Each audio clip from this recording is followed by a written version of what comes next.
ಇವತ್ತಿನ ದಿವಸ ಇವತ್ತು ಬೆಳಗಿನ ಆರಾಧನೆ ಪ್ರಾರಂಭ ಮಾಡುವಾಗ ಒಂದು ನಿಮಿಷ ಮೌನವಾಗಿ ಪ್ರಾರ್ಥನೆ ಮಾಡಿಕೊಳ್ಳೋಣ. ದೇವರ ಆತ್ಮ ಸ್ವರೂಪನು ಆತನನ್ನು ಆರಾಧಿಸುವವರು ಆತ್ಮೀಯ ರೀತಿಯಲ್ಲಿ ಸತ್ಯಕ್ಕೆ ತಕ್ಕ ಹಾಗೆ ಆರಾಧಿಸಬೇಕು. ಇವತ್ತಿನ ದಿವಸದ ಬೆಳಗಿನ ಆರಾಧನೆ ಆರಂಭವು ಅಂತ್ಯವು ಮಧ್ಯಸ್ಥಿನಿಯನ್ನು ಆಯ್ದುಕೊಂಡು ನಡೆಸ್ಕೊಂಡು ಹೋಗಬೇಕೆಂದು, ಈ ಒಂದು ಆರಾಧನೆ ಪ್ರಸನ್ನತಿರಬೇಕೆಂದು ಯೇಸು ಕ್ರಿಸ್ತ ನಾಮದಲ್ಲಿ ಬೇಡುತ್ತೇನೆ ಸ್ವಾಮಿ, ಆಮೀನ್. ಈಗ ನಾವೆಲ್ಲರೂ ಸಭಾ ಸಂಗೀತಗಳಲ್ಲಿ 51ನೇ ಸಂಗೀತ ಆಡ್ಕೊಂಡ. ಸಭಾ ಸಂಗೀತಗಳಲ್ಲಿ 51ನೇ ಸಂಗೀತ. ಯೇಸು ಸ್ವಾಮಿ ನಾನು ಹೇಗೆ ನಿನ್ನೆ ಸ್ತೋತ್ರ ಮಾಡಲಿ, ಅನುದಿನ ನನ್ನ ಮೇಲೆ ಕೃಪೆಯನ್ನು ಇಡುತ್ತೆ ಅಂತಕ್ಕಂಥ ಸಂಗೀತವನ್ನು ನಾವೆಲ್ಲರೂ ಒಟ್ಟಾಗಿ ಹಾಡಿಕೊಳ್ಳೋಣ.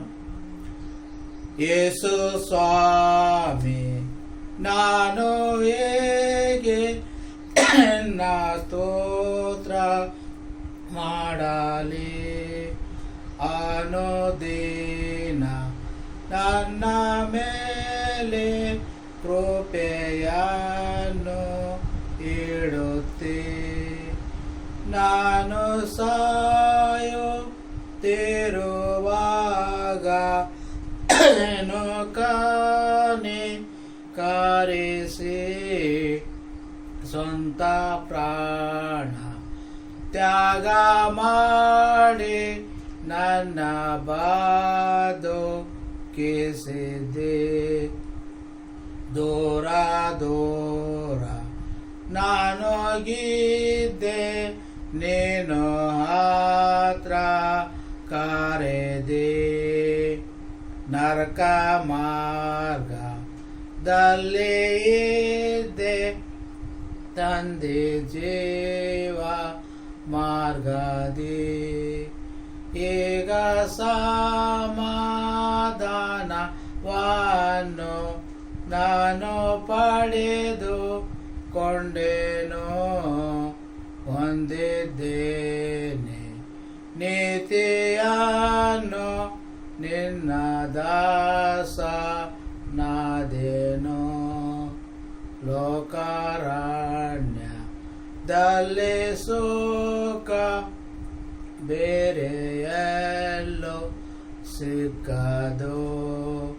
ನಿನ್ನ ದಿವ್ಯವಾದ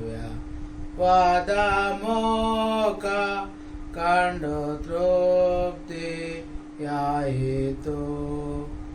ನೀನೇ ನನ್ನ ಯಜಮಾನ, ನೀನೇ ನನ್ನ ಆಸ್ತಿಯೋ. ನಿನ್ನ ಮೂಲ ಸಮಾಧಾನ ನನಗೆ ಒಟ್ಟಾಯಿತು. ನೀನು ಧೈರ್ಯ ಕೊಡಲಾಗಿ ಚಿಂತೆ ನನಗಿಲ್ಲವೋ. ಕ್ರಿಸ್ತನಿನ್ನ ಭಕ್ತನಾಗಿ ಭಾಗ್ಯವಂತ ನಾದೇನು. ನೀನು ಸ್ವರ್ಗ ಲೋಕಕ್ಕೇರಿ ಜಗತ್ತೆಲ್ಲ ಆಳುತ್ತಿ. ದೇವ ಬಲ ಪಾಶ್ವ ಸೇರಿ ನಿತ್ಯ ಮಾನ ಹೊಂದಿದ್ದೆ. ಪ್ರಾರ್ಥನೆ ಮಾಡಿಕೊಳ್ಳೋಣ. ಸರ್ವಶಕ್ತನಾದ ತಂದೆಯಾದ ದೇವರೇ ಸ್ವಾಮಿ, ಮತ್ತೊಂದು ಆವರ್ತಿ ನಿನ್ನ ಕೃಪೆಯಿಂದ ನಿನ್ನೊಂದು ಆಶೀರ್ವಾದದಿಂದ ಇವತ್ತಿನ ದಿವಸ ಇವತ್ತು ಬೆಳಗಿನ ಜಾವದಲ್ಲಿ ಮತ್ತೊಂದು ಆವರ್ತಿ ಒಂದು ಆನ್ಲೈನ್ ಆರಾಧನೆಯಲ್ಲಿ ಭಾಗಿಗಳಾಗುವಂಥ ಅಮೂಲ್ಯವಾದ ಸಮಯವನ್ನು ಕೊಟ್ಟಿದ್ದಿ. ಅದಕ್ಕಾಗಿ ನಾಮ ಸ್ತೋತ್ರ ಸಲ್ಲಿಸ್ತೇವೆ ಸ್ವಾಮಿ. ಮತ್ತೊಂದು ಆವರ್ತಿ ಸ್ವಾಮಿ ಇವತ್ತಿನ ದಿವಸದಲ್ಲಿ ವಿಶ್ವದಲ್ಲಿರ್ತಕ್ಕಂಥ ಎಲ್ಲ ರಾಷ್ಟ್ರಗಳಿಗೋಸ್ಕರ ಪ್ರಾರ್ಥಿಸ್ತೇವೆ ಸ್ವಾಮಿ. ಈಗಾಗಲೇ ಸ್ವಾಮಿ ವಿಶ್ವದ ಅನೇಕ ರಾಷ್ಟ್ರಗಳಲ್ಲಿ ಸ್ವಾಮಿ ಕೊರೋನಾ ಒಂದು ವೈರಸ್ನಿಂದ ಅನೇಕ ಜನರು ಭಯಭೀತರಾಗಿದ್ದಾರೆ ಸ್ವಾಮಿ, ಮತ್ತು ಅನೇಕ ಜನರು ಸಾವು ಕೂಡ ಈಡಾಗಿದ್ದಾರೆ.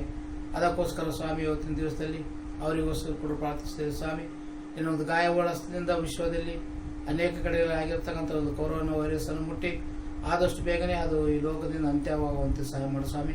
ಅದನ್ನು ಹೋಗಲಾಡಿಸಿ ಎಲ್ಲ ಜನರು ಶಾಂತಿ ಸಮಾಧಾನ ನೆಮ್ಮದಿಯಿಂದ ಜೀವಿಸುವಂತೆ ಸಹಾಯ ಮಾಡಬೇಕೆಂಬುದಾಗಿ ಬೇಡಿಕೊಳ್ತೇವೆ. ಅದೇ ಪ್ರಕಾರ ಸ್ವಾಮಿ ನಮ್ಮ ಒಂದು ಭಾರತ ದೇಶವನ್ನು ಕೂಡ ಆಶೀರ್ವದಿಸಿ ಕಾಪಾಡು ಸ್ವಾಮಿ. ದೇಶವನ್ನು ನೋಡ್ಕೊಂತ ರಾಷ್ಟ್ರಪತಿ ಪ್ರಧಾನಮಂತ್ರಿಗಳನ್ನೆಲ್ಲ ಮಂತ್ರಿಗಳನ್ನು ಕೂಡ ಆಶೀರ್ವದಿಸಿ ಕಾಪಾಡು ಸ್ವಾಮಿ. ಅವ್ರು ಮಾಡ್ತಕ್ಕಂಥ ಪ್ರತಿಯೊಂದು ಕಾರ್ಯಗಳಲ್ಲಿ ಪ್ರತಿಯೊಂದು ಆಲೋಚನೆ ಸಹಾಯಕನಾಗಿದ್ದು ದೇಶವನ್ನು ಅಭಿವೃದ್ಧಿ ಪಥದಲ್ಲಿ ನಡೆಸಿಕೊಂಡು ಹೋಗುವಂತೆ ಸಹಾಯ ಮಾಡಬೇಕೆಂಬುದಾಗಿ ಬೇಡಿಕೊಡ್ತೇನೆ ಸ್ವಾಮಿ. ನಮ್ಮ ಭಾರತ ದೇಶದಲ್ಲಿ ಸ್ವಾಮಿ ಕೊರೋನಾ ವೈರಸ್ನಿಂದ ಅನೇಕ ಜನರು ತೊಂದರೆಗೀಡಾಗಿದೆ, ಅವರಿಗೂ ಪ್ರಾರ್ಥಿಸ್ತೇವೆ ಸ್ವಾಮಿ. ನೀನೊಂದು ಗಾಯಗೊಳಿಸ್ತಿಂದ ಅವರನ್ನು ಮುಟ್ಟಿ ಆದಷ್ಟು ಬೇಗನೆ ಒಳ್ಳೆಯ ರೀತಿಯಲ್ಲಿ ಚೇತರಿಸಿಕೊಳ್ಳುವಂತೆ ಸಹಾಯ ಮಾಡು. ಅದೇ ಪ್ರಕಾರ ಸ್ವಾಮಿ ಇವತ್ತಿನ ದಿವಸದಲ್ಲಿ ಮತ್ತೊಂದು ಆವರ್ತಿ ನಮ್ಮ ಕರ್ನಾಟಕ ರಾಜ್ಯಕ್ಕೋಸ್ಕರ ಪ್ರಾರ್ಥಿಸ್ತೇವೆ ಸ್ವಾಮಿ. ನಮ್ಮ ಕರ್ನಾಟಕ ರಾಜ್ಯವನ್ನು ನಡುವಂಥ ರಾಜ್ಯಪಾಲರು, ಮುಖ್ಯಮಂತ್ರಿಗಳನ್ನು, ಎಲ್ಲ ಮಂತ್ರಿಗಳನ್ನು ಕೂಡ ಆಶ್ರಯಿಸಿ ಕಾಪಾಡು ಸ್ವಾಮಿ. ಅದೇ ಪ್ರಕಾರ ಸ್ವಾಮಿ ಇವತ್ತಿನ ದಿವಸದಲ್ಲಿ ಸ್ವಾಮಿ ಮತ್ತೊಂದು ಆವರ್ತಿ ಸ್ವಾಮಿ ನೀನೊಂದು ಸೇವೆಯನ್ನು ಮಾಡ್ತಕ್ಕಂಥ ಅನೇಕ ಸೇವಕರಿಗೋಸ್ಕರ ಪ್ರಾರ್ಥಿಸ್ತೇವೆ. ನೀವು ಹೋಗಿ ಲೋಕದ ಕಟ್ಟ ಕಡೆಗೆ ಹೋಗಿ ನನ್ನ ಸುವಾರ್ತೆಯನ್ನು ಸಾರಿ ಅಂತ ಮಹಾಪಣೆಯನ್ನು ಕೈಕೊಂಡು ಇವತ್ತಿನ ದಿವಸದಲ್ಲಿ ಸ್ವಾಮಿ ಅನೇಕ ಜನರು ವಿಶ್ವದ ಅನೇಕ ಕಡೆಗಳಲ್ಲಿ ಹೋಗಿ ನನ್ನ ಸುವಾರ್ತೆ ಸೇವೆ ಮಾಡ್ತಕ್ಕಂಥ ಸಮಯದಲ್ಲಿ ನೀನು ಅವರೆಲ್ಲರನ್ನು ಕೂಡ ಆಶ್ರಯಿಸಿ ಕಾಪಾಡು ಸ್ವಾಮಿ. ಅವರು ಕೂಡ ನನ್ನ ಸುವಾರ್ತೆ ಸೇವೆ ಮಾಡ್ತಕ್ಕಂಥ ಸಮಯದಲ್ಲಿ ಅನೇಕ ತೊಂದರೆಗಳು ಇಕ್ಕಟ್ಟುಗಳು ಬರ್ತಕ್ಕಂಥ ಸಮಯದಲ್ಲಿ ಅವುಗಳಲ್ಲಿಸಿ ಅನೇಕ ಜನರಿಗೆ ಸುವಾರ್ತೆಯನ್ನು ಮುಟ್ಟಿಸುವಂತೆ ಸಹಾಯ ಮಾಡಬೇಕೆಂಬುದಾಗಿ ಬೇಡಿಕೊಳ್ತೇನೆ. ಅದೇ ಪ್ರಕಾರ ಸ್ವಾಮಿ ಇವತ್ತಿನ ದಿವಸದಲ್ಲಿ ಮತ್ತೊಂದು ಆವರ್ತಿ ಸ್ವಾಮಿ ನಮ್ಮ ಮೆಥೋಡಿಸ್ಟ್ ಸಭೆಗೋಸ್ಕರ ಪ್ರಾರ್ಥಿಸ್ತೇವೆ ಸ್ವಾಮಿ. ವಿಶ್ವದಲ್ಲಿರ್ತಕ್ಕಂಥ ಎಲ್ಲ ಮೆಥೋಡಿಸ್ಟ್ ಸಭೆಗಳನ್ನು ಕೂಡ ಆಶ್ರಯಿಸಿ ಕಾಪಾಡು ಸ್ವಾಮಿ. ನಮ್ಮ ಭಾರತ ದೇಶದಲ್ಲಿರ್ತಕ್ಕಂಥ 13 ಕಾನ್ಫರೆನ್ಸ್ಗಳನ್ನು ಅದನ್ನು ನೋಡಿಕೊಂಡು ನೋಡ್ತಕ್ಕಂಥ 6 ಜನ ಬಿಷಪ್ಗಳನ್ನು ಕೂಡ ಆಶ್ರಯಿಸಿ ಕಾಪಾಡು. ನಮ್ಮ ಬೆಂಗಳೂರು ರೀಜನಲ್ ಕಾನ್ಫರೆನ್ಸ್ ಕೂಡ ನೀನು ಆಶ್ರಯಿಸಿ ಕಾಪಾಡು ಸ್ವಾಮಿ. ಇದನ್ನು ನೋಡಿಕೊಂಡು ಹೋಗ್ತಾ ಬಿಷಪ್ ಅಯ್ಯನವರನ್ನು, ಅಮ್ಮನವರನ್ನು ಕೂಡ ನೀನು ಆಶ್ರಯಿಸಿ ಕಾಪಾಡು ಸ್ವಾಮಿ. ಅವರು ಕೂಡ ಸ್ವಾಮಿ ಕಾನ್ಫರೆನ್ಸ್ ಇರ್ತಕ್ಕಂಥ ಅನೇಕ ಸಮಸ್ಯೆಗಳಿಗೆ ಸ್ಪಂದಿಸಿ ಒಳ್ಳೆಯ ರೀತಿಯಲ್ಲಿ ಒಂದು ಕಾನ್ಫರೆನ್ಸನ್ನು ಮುನ್ನಡೆಸಿಕೊಂಡು ಹೋಗುವಂತೆ ಸಹಾಯ ಮಾಡಬೇಕೆಂಬುದಾಗಿ ಬೇಡಿಕೊಳ್ತೇವೆ. ಅದೇ ಪ್ರಕಾರ ಸ್ವಾಮಿ ಇವತ್ತಿನ ದಿವಸದಲ್ಲಿ ಸ್ವಾಮಿ ಮತ್ತೊಂದು ಆವರ್ತಿ ಸ್ವಾಮಿ ಕಾನಾನ್ ಮೆಥೋಡಿಸ್ಟ್ ಚರ್ಚ್ಗೋಸ್ಕರ ಪ್ರಾರ್ಥಿಸ್ತೇವೆ ಸ್ವಾಮಿ. ನಮ್ಮ ಕಾನಾನ್ ಮೆಥೋಡಿಸ್ಟ್ ಸಭೆಯಲ್ಲಿರ್ತಕ್ಕಂಥ ಪ್ರತಿಯೊಬ್ಬ ಸದಸ್ಯರನ್ನು ಕೂಡ ನಿನ್ನ ಹೆಸರಿಸಾಗಿ ಆಶ್ರಯಿಸಿ ಕಾಪಾಡು. ಸಭೆಯಲ್ಲಿರ್ತಕ್ಕಂಥ ಚಿಕ್ಕ ಮಕ್ಕಳನ್ನು, ಯೌವನಸ್ಥರನ್ನು, ಸಭಾ ಹಿರಿಯರನ್ನು, ಹೆಣ್ಣು ಮಕ್ಕಳನ್ನು, ಗಂಡು ಮಕ್ಕಳನ್ನು ಪ್ರತಿಯೊಬ್ಬರನ್ನು ಕೂಡ ನಿನ್ನ ಹೆಸರಿಸಾಗಿ ಆಶ್ರಯಿಸಿ ಕಾಪಾಡು ಸ್ವಾಮಿ. ಅವರು ಕೂಡ ಮಾಡ್ತಕ್ಕಂಥ ಎಲ್ಲ ಕಾರ್ಯಗಳಲ್ಲಿ ಎಲ್ಲ ಆಲೋಚನೆಗಳನ್ನು ನಿಮಗೆ ಸಹಾಯಕನಾಗಿದೆ ಸ್ವಾಮಿ. ಅದೇ ಪ್ರಕಾರ ಸ್ವಾಮಿ ಇವತ್ತಿನ ದಿವಸದಲ್ಲಿ ಸ್ವಾಮಿ ನಮ್ಮ ಸಭೆಯಲ್ಲಿ ಕೂಡ ಸ್ವಾಮಿ ಅನೇಕ ಜನರು ಸ್ವಾಮಿ ಒಂದು ಕೊರೋನಾಗೋಸ್ಕರ ಪ್ರಾರ್ಥನೆ ಮಾಡ್ತಕ್ಕಂಥ ಸಮಯದಲ್ಲಿ ನೀನು ಅವರು ಪ್ರಾರ್ಥನೆ ತಕ್ಕ ಉತ್ತರ ಕೊಡಬೇಕೆಂಬುದಾಗಿ ಬೇಡಿಕೊಳ್ತೇನೆ ಸ್ವಾಮಿ. ಮತ್ತು ಅನೇಕ ಜನರು ಕೂಡ ತೊಂದರೆ ಇರತಕ್ಕಂಥ ಜನರಿಗೆ ನೀನೇ ಪರಿಹಾರವನ್ನು ಒದಗಿಸಿಕೊಡಬೇಕೆಂಬುದಾಗಿ ಬೇಡಿಕೊಳ್ತೇವೆ. ಅದೇ ಪ್ರಕಾರ ಸ್ವಾಮಿ ಇವತ್ತಿನ ದಿವಸದಲ್ಲಿ ಸಭೆಯಲ್ಲಿರ್ತಕ್ಕಂಥ ಎಲ್ಲ ಜನರು ಕೇವಲ ಇನ್ನೊಂದು ವಾಕ್ಯವನ್ನು ಕೇಳೋರಾಗಿರದೆ ವಾಕ್ಯದ ಪ್ರಕಾರ ನಡೆಯೋರಾಗಿರುವಂತೆ ಸಹಾಯ ಮಾಡಬೇಕೆಂಬುದಾಗಿ ಬೇಡಿಕೊಳ್ತೇನೆ. ಒಂದು ವಾಕ್ಯವನ್ನು ಕೇಳಿಸಿಕೊಂಡು 100ರಷ್ಟು 70ರಷ್ಟು 80ರಷ್ಟು ಫಲವನ್ನು ಕೊಟ್ಟು ಫಲದ ಮುಖಾಂತರ ನಿನ್ನ ಆಶೀರ್ವಾದವನ್ನು ಪಡೆದುಕೊಳ್ಳುವಂತೆ ಸಹಾಯ ಮಾಡಬೇಕೆಂಬುದಾಗಿ ಬೇಡಿಕೊಳ್ತೇನೆ ಸ್ವಾಮಿ. ಅದೇ ಪ್ರಕಾರ ಸ್ವಾಮಿ ಇವತ್ತಿನ ದಿವಸದಲ್ಲಿ ಒಂದು ವಾರದಲ್ಲಿ ಯಾರಾದರೂ ತಮ್ಮ ಜನ್ಮ ದಿವಸವನ್ನು ಆಚರಿಸಿಕೊಳ್ಳುತ್ತಿದ್ದರೆ ಅವರಿಗೋಸ್ಕರ ಪ್ರಾರ್ಥಿಸ್ತೇವೆ ಸ್ವಾಮಿ. ಯಾರಾದರೂ ತಮ್ಮ ವೆಡ್ಡಿಂಗ್ ಡೇಗಳನ್ನು ಮಾಡಿದರೆ ಅವರಿಗೋಸ್ಕರ ಪ್ರಾರ್ಥಿಸ್ತೇವೆ. ಯಾರಾದರೂ ಸ್ವಾಮಿ ಕಾಯಿಲೆಯಿಂದ ನಡ್ತಕ್ಕಂಥ ಸಮಯದಲ್ಲಿ ನೀನು ನಾವು ಗಾಯಗಳನ್ನು ಮುಟ್ಟಿ ಅವರು ಕೂಡ ಆದಷ್ಟು ಬೇಗ ಚೇತರಿಸಿಕೊಳ್ಳುವಂತೆ ಸಹಾಯ ಮಾಡಬೇಕೆಂಬುದಾಗಿ ಬೇಡಿಕೊಳ್ತೇವೆ. ಹೀಗೆ ಸ್ವಾಮಿ ಮತ್ತೊಂದು ಆವರ್ತಿ ಸ್ವಾಮಿ ನಮ್ಮ ಸಭೆಯಲ್ಲಿರ್ತಕ್ಕಂಥ ಎಲ್ಲರನ್ನು ಕೂಡ ಆಶ್ರಯಿಸಿ ಕಾಪಾಡು ಸ್ವಾಮಿ. ಮಾತ್ರ ಸ್ವಾಮಿ ಇವತ್ತಿನ ದಿವಸದಲ್ಲಿ ಕೇವಲ ವಾಕ್ಯವನ್ನು ಕೇಳೋರಾಗಿ ಅದು ವಾಕ್ಯದ ಪ್ರಕಾರ ನಡೆದು 100ರಷ್ಟು 70ರಷ್ಟು 80ರಷ್ಟು 90ರಷ್ಟು ಫಲವನ್ನು ಕೊಟ್ಟು ಫಲದ ಮುಖಾಂತರ ನೀವು ಆಶೀರ್ವಾದವನ್ನು ಪಡೆದುಕೊಳ್ಳುವಂತೆ ಸಹಾಯ ಮಾಡಬೇಕೆಂಬುದಾಗಿ ಬೇಡಿಕೊಳ್ತೇನೆ ಸ್ವಾಮಿ. ಅದೇ ಪ್ರಕಾರ ಸ್ವಾಮಿ ಇವತ್ತಿನ ದಿವಸದಲ್ಲಿ ಸ್ವಾಮಿ ಮತ್ತೊಂದು ಆವರ್ತಿ ಸ್ವಾಮಿ ದೈವ ಸಂದೇಶ ಅಂತಕ್ಕಂಥ ಸಮಯದಲ್ಲಿ ಸ್ವಾಮಿ ಈ ದೈವ ಸಂದೇಶವನ್ನು ಎಲ್ಲ ಜನರು ಕೇಳಿಸಿಕೊಂಡು ಅದಕ್ಕೆ ತಕ್ಕಂತೆ ಜೀವಿಸುವಂತೆ ಸಹಾಯ ಮಾಡಬೇಕೆಂದು ಮತ್ತು ನಾವು ಇದುವರೆಗೆ ಬೇಡಿದ ವರಗಳನ್ನು ಬೇಡಿದ ಹಲವು ಜ್ಞಾಪನೆಗಳನ್ನು ನಿನ್ನ ಮುದ್ದು ಮಗನ ಮೂಲಕ ಅನುಗ್ರಹಿಸ್ತಾ ಬರಬೇಕೆಂದು ಯೇಸು ಕ್ರಿಸ್ತನ ನಾಮದಲ್ಲಿ ಬೇಡ್ತೇವೆ ಸ್ವಾಮಿ. ಆಮೇಲೆ ಪರಲೋಕ ಜನಕನೆ ಪಾವಾದ ಬೇಮಾನವು ನಿರುತವು ಪಾವನವಾಗಿರಲಿ ಸುರಚಿರವಾಗಿ ನಿನ್ನಯ ನಾಮವು ಧರೆಯಲ್ಲಿ ನೆಲಸಲಿ ಸ್ಥಿರವಾಗಿ. ಆಮೇನ್. ಪರದಂದದಿ ನಿನ್ನ ಚಿತ್ತವು ಧರೆಯೋಳು ನೆರವೇರಲಿ ಅನುದಿನದ ಬುತ್ತಿ ಪರಿಪಾಲಿಸು ಎಮ್ಮ ಕೊರತೆಯ ನೀಗಿಸು ಪರಸು ಗುಣ ಕರದಯಶೀಲ.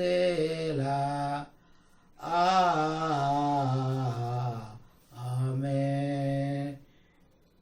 ಕ್ಷಮಿಸಮ್ಮ ಪಾಪಗಳನ್ನು ನ ಪಿತರರ ಕ್ಷಮಿಸಿದ ತೆರದಿ ದಯಾಕರನೇ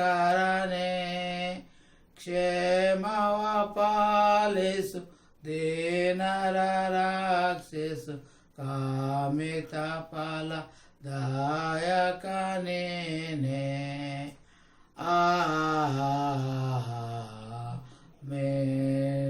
ಶೋಧನೆಯೊಳಗೆ ಸೇರಿಸದಿರು ಓಯ್ ಶೋಧಕನಿ ದರೆ ಕಾಯ ಪ್ರಭು ಸಿದ್ಧದಿರಾಜ ಬಲವು ಮಹಿಮೆಗಳು ಹೋದಯ ದೇಶನೇ ನಾವುಗಳು ಆಮೇನ್. ಇವತ್ತಿನ ದಿವಸದಲ್ಲಿ ನಾವು ಮತ್ತೊಂದು ಹೊರತು ದೇವರ ಧ್ಯಾನಕ್ಕಾಗಿ ಆರಿಸಿಕೊಂಡಿರ್ತಕ್ಕಂಥ ವೇದವಾಕ್ಯವು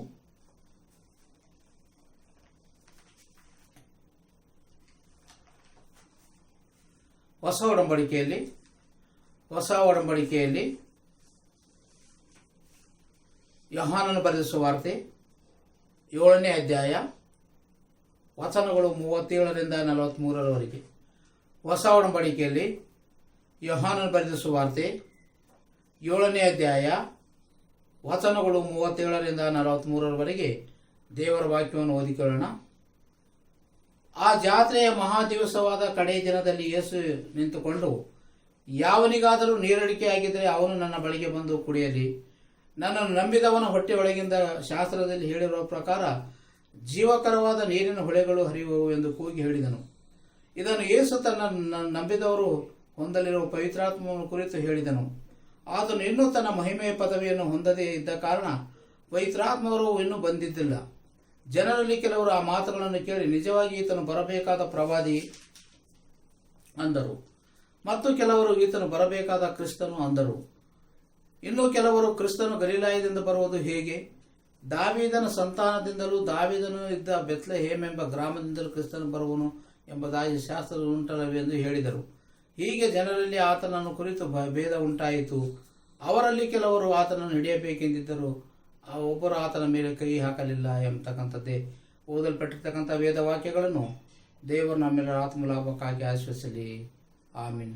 ಕ್ರಿಸ್ತನಲ್ಲಿ ಪ್ರಿಯ ಸಹೋದರ ಸಹೋದರರೇ, ಮತ್ತೊಂದು ಆವರ್ತಿ ದೇವರ ಕೃಪೆಯಿಂದ ದೇವರ ಆಶೀರ್ವಾದದಿಂದ ನಾವೆಲ್ಲರೂ ಒಟ್ಟಾಗಿ ಕೂಡಿ ಇವತ್ತಿನ ದಿವಸ ಈ ಒಂದು ಆನ್ಲೈನ್ನಲ್ಲಿ ಒಂದು ದೇವರ ವಾಕ್ಯವನ್ನು ಕೇಳಿಸಿಕೊಳ್ತಾ ಇದ್ದೇವೆ. ಈಗಾಗಲೇ ಕಳೆದ ಅನೇಕ ವಾರಗಳಿಂದ ನಾವು ಕೂಡ ಈ ಒಂದು ಆನ್ಲೈನ್ನಲ್ಲಿ ದೇವರ ವಾಕ್ಯದ ಸಂದೇಶವನ್ನು ಆರಾಧನೆಯನ್ನು ನಡೆಸ್ತಾ ಇದ್ದೇವೆ. ಅದೇ ಪ್ರಕಾರ ಇವತ್ತಿನ ದಿವಸದಲ್ಲಿ ನಾನು ಮಾತನಾಡಿರ್ತಕ್ಕಂಥ ವಿಷಯವಾದಂದರೆ ಯಾರಿಗಾದರೂ ಬಾಯಾರಿದ್ದರೆ ಎಂಬತಕ್ಕಂಥದ್ದು. ಯಾರಿಗಾದರೂ ಬಾಯಾರಿದ್ದರೆ ಎಂಬುದಾಗಿ, ಬಾಯ ಅಂದರೆ ನೀರಡಿಕೆ ಆಗ್ತಕ್ಕಂಥದ್ದು ಅಥವಾ ದಹ ಆಗ್ತಕ್ಕಂಥದ್ದು ಎಂಬುದಾಗಿ. ಅಂದ್ರೇನು? ದಹ ಎಂಬತಕ್ಕಂಥದ್ದು ಯೇಸು ಕ್ರಿಸ್ತನ ವಾಕ್ಯವನ್ನು ಕೇಳಿಸ್ಕೊಳ್ಬೇಕಂಥದ್ದು ದಹ, ಯೇಸು ಕ್ರಿಸ್ತನ ದಾರಿಯಲ್ಲಿ ನಡಿಬೇಕಂತ ದಹ ನಮ್ಮಲ್ಲಿ, ಆ ಒಂದು ದಹ ನಮ್ಮಲ್ಲಿ ಇರಬೇಕೆಂಬುದಾಗಿ ನಾವು ನೋಡುವವರಾಗಿದ್ದೇವೆ. ಯಾರಿಗಾದರೂ ಬಾಯಾರಿದ್ದರೆ ಎಂಬುದಾಗಿ. ಅದೇ ಪ್ರಕಾರ ನಾವು ಈಗಾಗಲೇ ನಾವು ಓದಿರ್ತಕ್ಕಂಥ ವೇದ ವಾಕ್ಯದಲ್ಲಿ ನಾವು ನೋಡ್ತೇವೆ ಅಂದರೆ ಯೋಹಾನ ಬರೆದ ಸುವಾರ್ತೆ 7ನೇ ಅಧ್ಯಾಯ 37ನೇ ವಚನದಲ್ಲಿ ಯಾವನಿಗಾದರೂ ನೀರಡಿಕೆ ಆದರೆ ಅವನನ್ನು ಬಳಿಗೆ ಬಂದು ಕುಡಿಯಲಿ ಎಂಬುದಾಗಿ. ಯಾವನಿಗಾದರೂ ನೀರಡಿಕೆ ಆಗಿದ್ದರೆ ಅವನು ನನ್ನ ಬಳಿಗೆ ಬಂದು ಕುಡಿಯಲಿ ಎಂಬುದಾಗಿ. ಅದೇ ಪ್ರಕಾರ ಒಂದು ದಹ ಅಂದರೆ ದೇವರ ವಾಕ್ಯವನ್ನು ಕೇಳಿಸಿಕೊಳ್ಬೇಕೆಂಬತಕ್ಕಂಥ ದಹ ನಮ್ಮಲ್ಲಿರಬೇಕಾಗ್ತದೆ.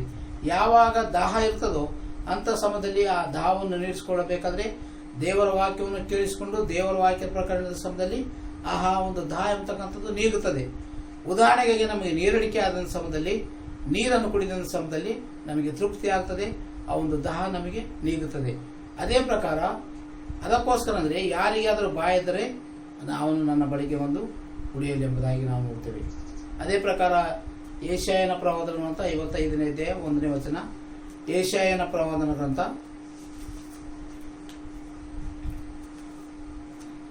55ನೇ ಅಧ್ಯಾಯ 1ನೇ ವಚನ. ಯೆಶಾಯ 55 1ನೇ ವಚನ.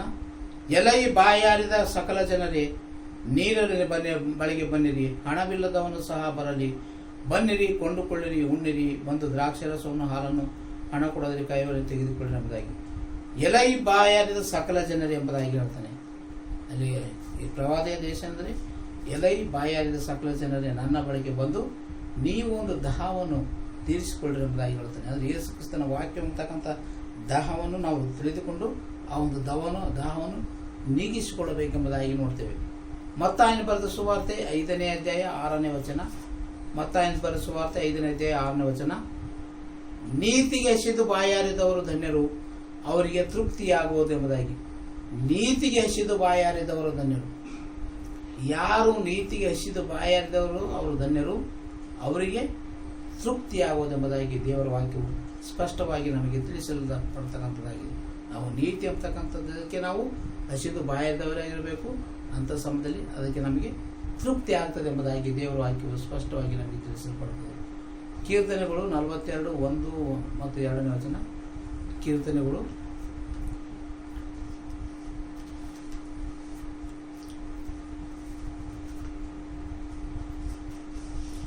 42 1 ಮತ್ತು 2ನೇ ವಚನ.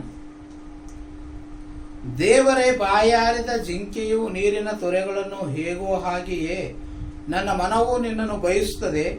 ನನ್ನ ಮನಸ್ಸು ದೇವರಿಗಾಗಿ, ಚೈತನ್ಯ ಸ್ವರೂಪನಾದ ದೇವರಿಗಾಗಿ ಹಾರೈಸುತ್ತದೆ. ನಾನು ಯಾವಾಗ ಹೋಗಿ ದೇವರ ಸನ್ನಿಧಿಯಲ್ಲಿ ಸೇರುವನು ಎಂಬತಕ್ಕಂಥದ್ದು. ದೇವರೇನೆಂದರೆ ವಾಕ್ಯವು ಹೇಗೆ ಅಂದರೆ, ದೇವರೇ, ಬಾಯಾರಿದ ಜಿಂಕೆಯು ನೀರಿನ ತೆರೆಗಳನ್ನು ಹೇಗೋ ಹಾಗೆಯೇ ನನ್ನ ಮನವೂ ನಿನ್ನನ್ನು ಬಯಸ್ತದೆ ಎಂಬುದಾಗಿ ಹೇಳ್ತಾನೆ. ಅಂದರೆ ಯಾವ ರೀತಿಯಲ್ಲಿ ಜಿಂಕೆಯು ಆ ಒಂದು ಅಡವಿಯಲ್ಲಿ, ಆ ಒಂದು ಅರಣ್ಯದಲ್ಲಿ ನೀರಿನ ತೊರೆಗಳನ್ನು ಹುಡಿಕೊಂಡು ಹೋಗ್ತಿರ್ತದೆ. ಯಾಕಂದ್ರೆ ಅದಕ್ಕೆ ಬಾಯಾರಿಕೆ ಆಗಿರ್ತದೆ, ನೀರಡಿಕೆ ಆಗಿರ್ತದೆ. ಅದಕ್ಕೋಸ್ಕರ ಜಿಂಕೆಯು ನೀರಿನ ತೊರೆಗಳನ್ನು ಎಲ್ಲಿ ಸಿಗುತ್ತದೆ ಎಂಬುದಾಗಿ, ನೀರಿನ ತೊರೆಗಳನ್ನು ಹೇಗೋ ಹಾಗೆಯೇ ನನ್ನ ಮನವೂ ನಿನ್ನನ್ನು ಬಯಸ್ತದೆ ಎಂಬುದಾಗಿ.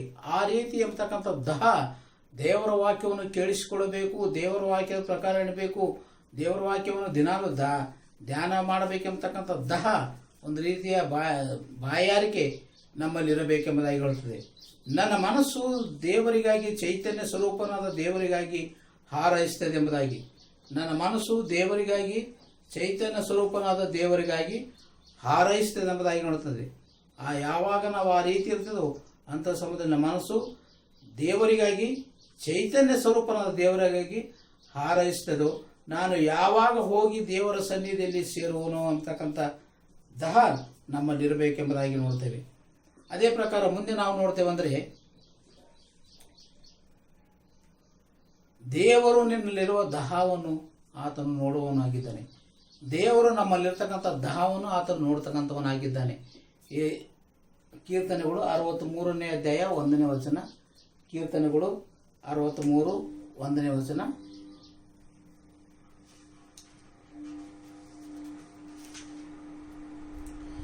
ದೇವರೇ, ನೀನೇ ನನ್ನ ದೇವರು,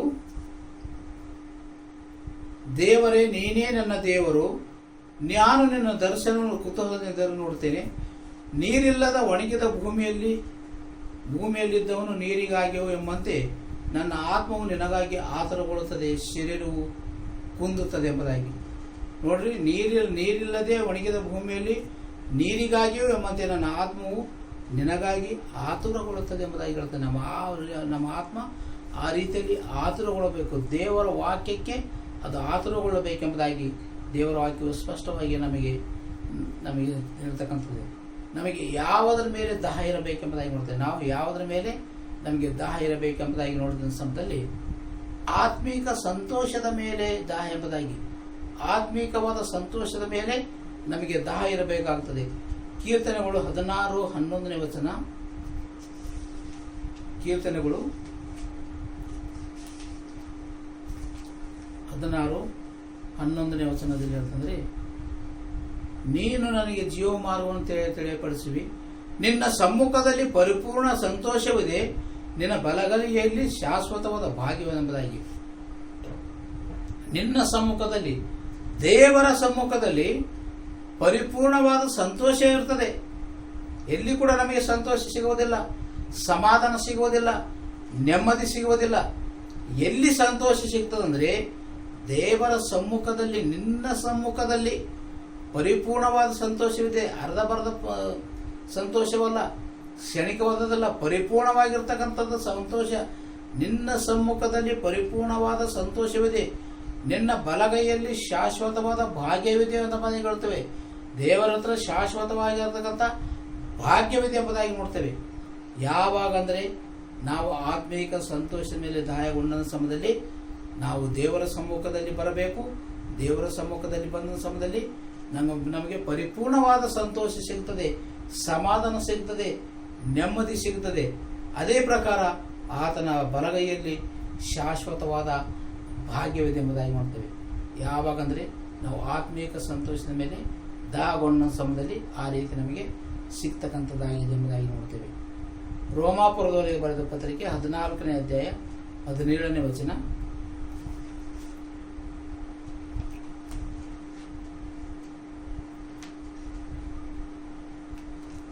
ರೋಮಾಪುರದವರಿಗೆ ಬರೆದ ಪತ್ರಿಕೆ 14ನೇ ಅಧ್ಯಾಯ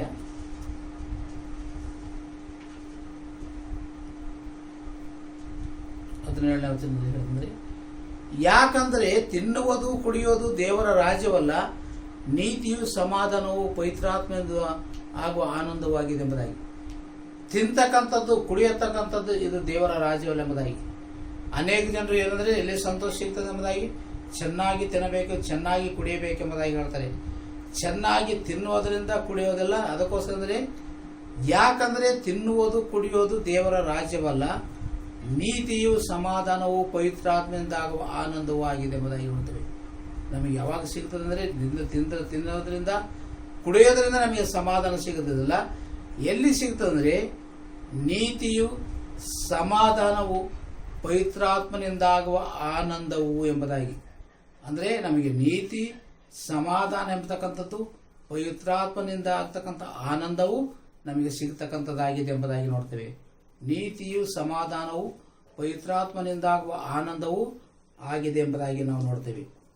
ನೀತಿಯು ಸಮಾಧಾನವು ಪವಿತ್ರಾತ್ಮನಿಂದ ಆಗುವ ಆನಂದವಾಗಿದೆ. ಈ ರೀತಿ ಅಂದರೆ ನಮಗೆ ದೇವರಿಂದ ನಮಗೆ ಸಿಗ್ತಕ್ಕಂಥದ್ದು ಆತ್ಮೀಕ ಸಂತೋಷದಿಂದ ನಮಗೆ ಸಿಗತಕ್ಕಂಥದ್ದಾಗಿದೆ ಎಂಬುದಾಗಿ ನೋಡ್ತೇವೆ. ಯೋಹಾನ ಬರೆದ ಸುವಾರ್ತೆ 15ನೇ ಅಧ್ಯಾಯ 11ನೇ ವಚನ. ಯೋಹಾನನು ಬರೆದ ಸುವಾರ್ತೆ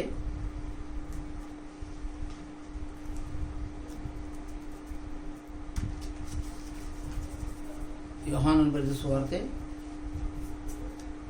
15ನೇ ಅಧ್ಯಾಯ 11ನೇ ವಚನ. ನನ್ನಲ್ಲಿರುವ ಆನಂದವು ನಿಮ್ಮಲ್ಲಿಯೂ ಇರಬೇಕೆಂತಲೂ ನಿಮ್ಮ ಆನಂದವು ಪರಿಪೂರ್ಣವಾಗಬೇಕಂತಲೂ ಇದನ್ನೆಲ್ಲ ನಿಮಗೆ ಹೇಳಿದ್ದೇನೆ ಎಂಬುದಾಗಿ. ಅಂದರೆ ನನ್ನಲ್ಲಿರ್ತಕ್ಕಂಥ ಆನಂದ, ಯೇಸು ಕ್ರಿಸ್ತನಲ್ಲಿರ್ತಕ್ಕಂಥ ಆನಂದ ನಿಮ್ಮಲ್ಲಿಯೂ ಇರಬೇಕಾದರೆ ಮತ್ತು ನಿಮಗಿರ್ತಕ್ಕಂಥ ಆನಂದ ಪರಿಪೂರ್ಣವಾಗಬೇಕಂತ ನಾನು ಇದು ನಿಮಗೆ ಹೇಳಿದ್ದೇನೆ. ನಾನು ನಿಮ್ಮನ್ನು ಪ್ರೀತಿಸಿದ ಮೇರೆಗೆ ನೀವು ಒಬ್ಬರನ್ನು ಪ್ರೀತಿಸಬೇಕೆಂಬುದೇ ನಾನು ಕೊಡುವ ಆಜ್ಞೆ ಎಂಬುದಾಗಿ. ಅಂದರೆ ದೇವರ ವಾಕ್ಯವು ಸ್ಪಷ್ಟವಾಗಿ ಹೇಳ್ತದೆ. ಅಂದರೆ ನಮಗೆ ಆತ್ಮೀಕ ಸಂತೋಷದ ಮೇಲೆ ದಾಹ ಇರಬೇಕಾದ್ರೆ ನನ್ನಲ್ಲಿರ್ತಕ್ಕಂಥ ಆನಂದ, ಯೋಹಾನ ಬರೆದ ಸುವಾರ್ತೆ 15ನೇ ಅಧ್ಯಾಯ 11, 12ನೇ ವಚನದಲ್ಲಿ ನಾವು ನೋಡ್ತಂದ್ರೆ, ನನ್ನಲ್ಲಿರುವ ಆನಂದವು ನಿಮ್ಮಲ್ಲಿಯೂ ಇರಬೇಕೆಂತಲೂ ನಿಮ್ಮ ಆನಂದವು ಪರಿಪೂರ್ಣವಾಗಬೇಕೆಂತಲೂ ಇದನ್ನೆಲ್ಲ ನಿಮಗೆ ಹೇಳಿದ್ದೇನೆ. ನಾನು ನಿಮ್ಮನ್ನು ಪ್ರೀತಿಸಿದ ಮೇರೆಗೆ ನೀವು ಒಬ್ಬರನ್ನೊಬ್ಬರು ಪ್ರೀತಿಸಬೇಕೆಂಬುದಾಗಿ ನೋಡ್ತೇವೆ. ನಮಗೆ ಆತ್ಮೀಕ ಸಂತೋಷದ ಮೇಲೆ ದಾಹ ಇರಬೇಕಾದರೆ ಯಾವ ರೀತಿಯಲ್ಲಿ ಯೇಸು ಕ್ರಿಸ್ತನು ನಮ್ಮನ್ನು ಪ್ರೀತಿಸಿದನೋ, ನಮಗೋಸ್ಕರ ತನ್ನ ಅಮೂಲ್ಯವಾದ ರಕ್ತವನ್ನು ಪೂಜೆ ಕಂಬದ ಮೇಲೆ ಸುರಿಸಿದನು, ನಮ್ಮನ್ನು ಎಷ್ಟಾಗಿ ದೇವರ ಲೋಕದ ಮೇಲೆ ಎಷ್ಟೋ ಪ್ರೀತಿಯನ್ನು ತನ್ನ ಒಬ್ಬನೇ ಮಗನನ್ನು ನಮಗೆ ಕೊಟ್ಟಿದ್ದಾನೆ. ಅದಕ್ಕೋಸ್ಕರ ನಾವು ನೋಡ್ತೇವೆ ಅಂದರೆ ನಾವು ಯೇಸು ಕ್ರಿಸ್ತನು ನಮ್ಮನ್ನು ಪ್ರೀತಿಸಿದ ಹಾಗೆ ನಾವು ಇತರರನ್ನು ಪ್ರೀತಿಸಿದ ಹಾಗೆ ನೀವು ಒಬ್ಬರನ್ನೊಬ್ಬರು ಪ್ರೀತಿಸಿರಿ ಎಂಬುದಾಗಿ ಹೇಳ್ತಾನೆ. ನಾನು ನಿಮ್ಮನ್ನು ಪ್ರೀತಿಸಿದ ಮೇರೆಗೆ ನೀವು ಒಬ್ಬರನ್ನೊಬ್ಬರು ಪ್ರೀತಿಸಿರಿ. ಅಂಥ ಸಮಯದಲ್ಲಿ ನಿಮಗೆ ಆತ್ಮೀಕ ಒಂದು ಸಂತೋಷ ಸಿಗ್ತದೆ ಮತ್ತು ಆ ಒಂದು ನೀಗುತ್ತದೆ ಎಂಬುದಾಗಿ ಹೇಳ್ತಾನೆ. ಅಂದರೆ ನಾನು ನಿಮ್ಮನ್ನು ಪ್ರೀತಿಸಿದ ಮೇಲೆ ಮತ್ತು ಮೊದಲನೇ ವಚನದಲ್ಲಿ 11ನೇ ವಚನದಲ್ಲಿ ಹೇಳಿದರೆ, ನಿಮ್ಮಲ್ಲಿರ್ತಕ್ಕಂಥ ಆನಂದವು ನಿಮ್ಮಲ್ಲಿ ಇರಬೇಕೆಂತಲೂ ನಿಮ್ಮ ಆನಂದ ಪರಿಪೂರ್ಣ ಆಗಬೇಕಂತಲೂ, ನಿಮಗಿರ್ತಕ್ಕಂಥ ಆನಂದ ಸಂತೋಷ ಪರಿಪೂರ್ಣವಾಗಬೇಕಾದರೆ ನಾನು ಹೇಳಿದ ಹಾಗೆ ನೀವು ನಾನು ಯಾವ ರೀತಿ ನೀವು ಪ್ರೀತಿಸ್ತಾನೆ ಹಾಗೆ ನೀವು ಒಬ್ಬರನ್ನೊಬ್ಬರು ಪ್ರೀತಿಸಬೇಕೆಂಬತಕ್ಕಂಥದ್ದು ಅಂದರೆ ನಾನು ಕೊಡ್ತಕ್ಕಂಥ ಆಜ್ಞೆ ಎಂಬುದಾಗಿ ಹೇಳ್ತೀನಿ. ಅಂದರೆ ನಾವು ಒಬ್ಬರನ್ನೊಬ್ಬರು ಪ್ರೀತಿಸಬೇಕೆಂಬುದಾಗಿ ದೇವರ ವಾಕ್ಯವು ಸ್ಪಷ್ಟವಾಗಿ ಹೇಳುತ್ತದೆ. ನಾವು ಯಾವಾಗ ಒಬ್ಬರನ್ನು ಒಬ್ಬರು ಪ್ರೀತಿಸ್ತೇವೋ ಅಂಥ ಸಮಯದಲ್ಲಿ ನಮ್ಗೆ ಆತ್ಮಿಕವಾದ ಸಂತೋಷ ಸಿಗ್ತದೆ. ಮಾತ್ರವಲ್ಲದೆ ನಮಗೇನು ಸಿಗ್ತದೆ ಅಂದರೆ ಆ ಒಂದು ದಹ ತೀರ್ತಕ್ಕಂಥದ್ದಾಗಿದೆ ಎಂಬುದಾಗಿ ನೋಡ್ತೇವೆ. ಆ ರೀತಿಯಲ್ಲಿ ಆ ಒಂದು ದಹ ನಮ್ಮಲ್ಲಿ ಇರಬೇಕೆಂಬುದಾಗಿ ನೋಡ್ತೇವೆ. ಅದೇ ಪ್ರಕಾರ ಮುಂದೆ ನೋಡ್ತಕ್ಕಂಥ ಸಮಯದಲ್ಲಿ ಆತ್ಮಿಕ ಫಲಗಳಲ್ಲಿ ಸಂತೋಷವೂ ಕೂಡ ಒಂದು ಫಲವಾಗಿದೆ ಎಂಬುದಾಗಿ ನೋಡ್ತೇವೆ. ಆತ್ಮೀಕ ಫಲಗಳಲ್ಲಿ ಸಂತೋಷವೂ ಕೂಡ ಒಂದು ಫಲ ಎಂಬುದಾಗಿ ನಾವು ದೇವರ ವಾಕ್ಯದಲ್ಲಿ ಸ್ಪಷ್ಟವಾಗಿ ನಾವು ನೋಡುವವರಾಗಿದ್ದೇವೆ.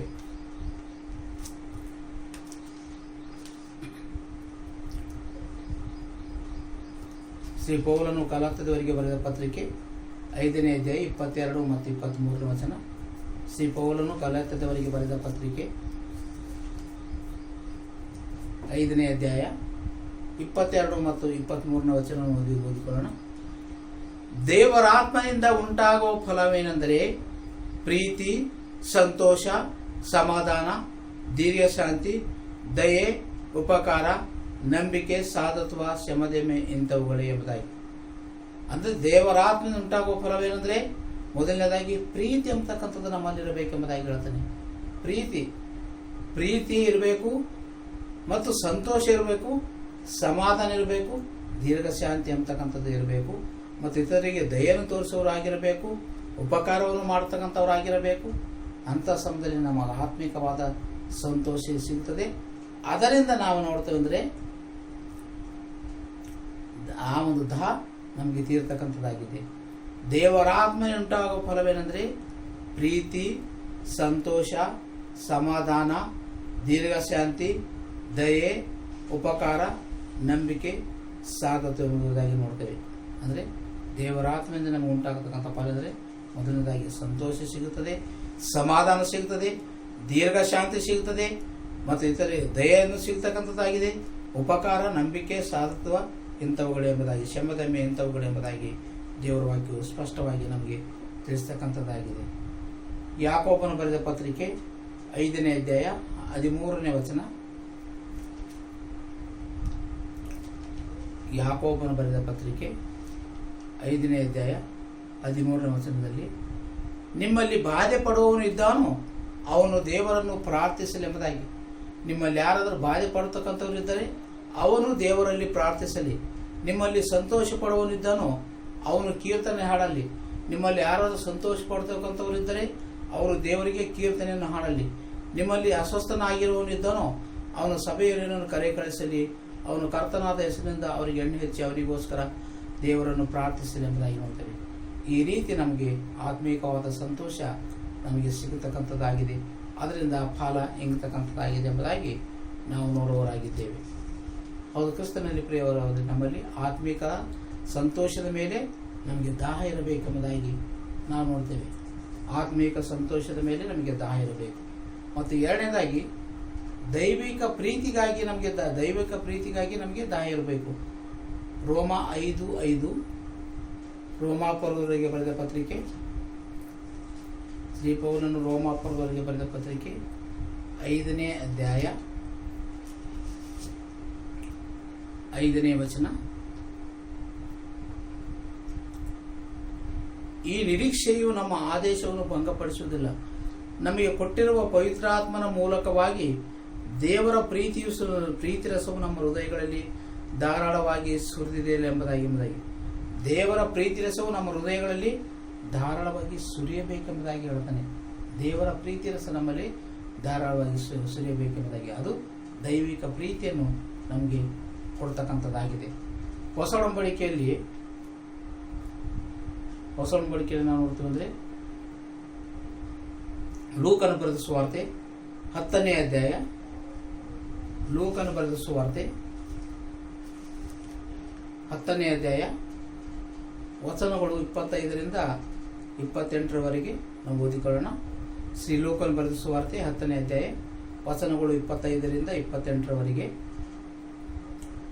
ಆಗ ಒಬ್ಬ ಧರ್ಮೋಪದೇಶಕನು ಎದ್ದು ಆತನನ್ನು ಪರೀಕ್ಷಿಸುವುದಕ್ಕಾಗಿ, ಬೋಧಕನೇ, ನಾನು ನಿತ್ಯ ಜೀವಕ್ಕೆ ಬಾಧ್ಯನಾಗುವಂತೆ ಏನು ಮಾಡಬೇಕು ಎಂದು ಕೇಳಲು ಆತನು ಅವನಿಗೆ ಶಾಸ್ತ್ರದಲ್ಲಿ ಏನು ಬರೆದಿದೆ, ಹೇಗೆ ಓದಿದ್ದಿ ಎಂದು ಹೇಳಿದನು.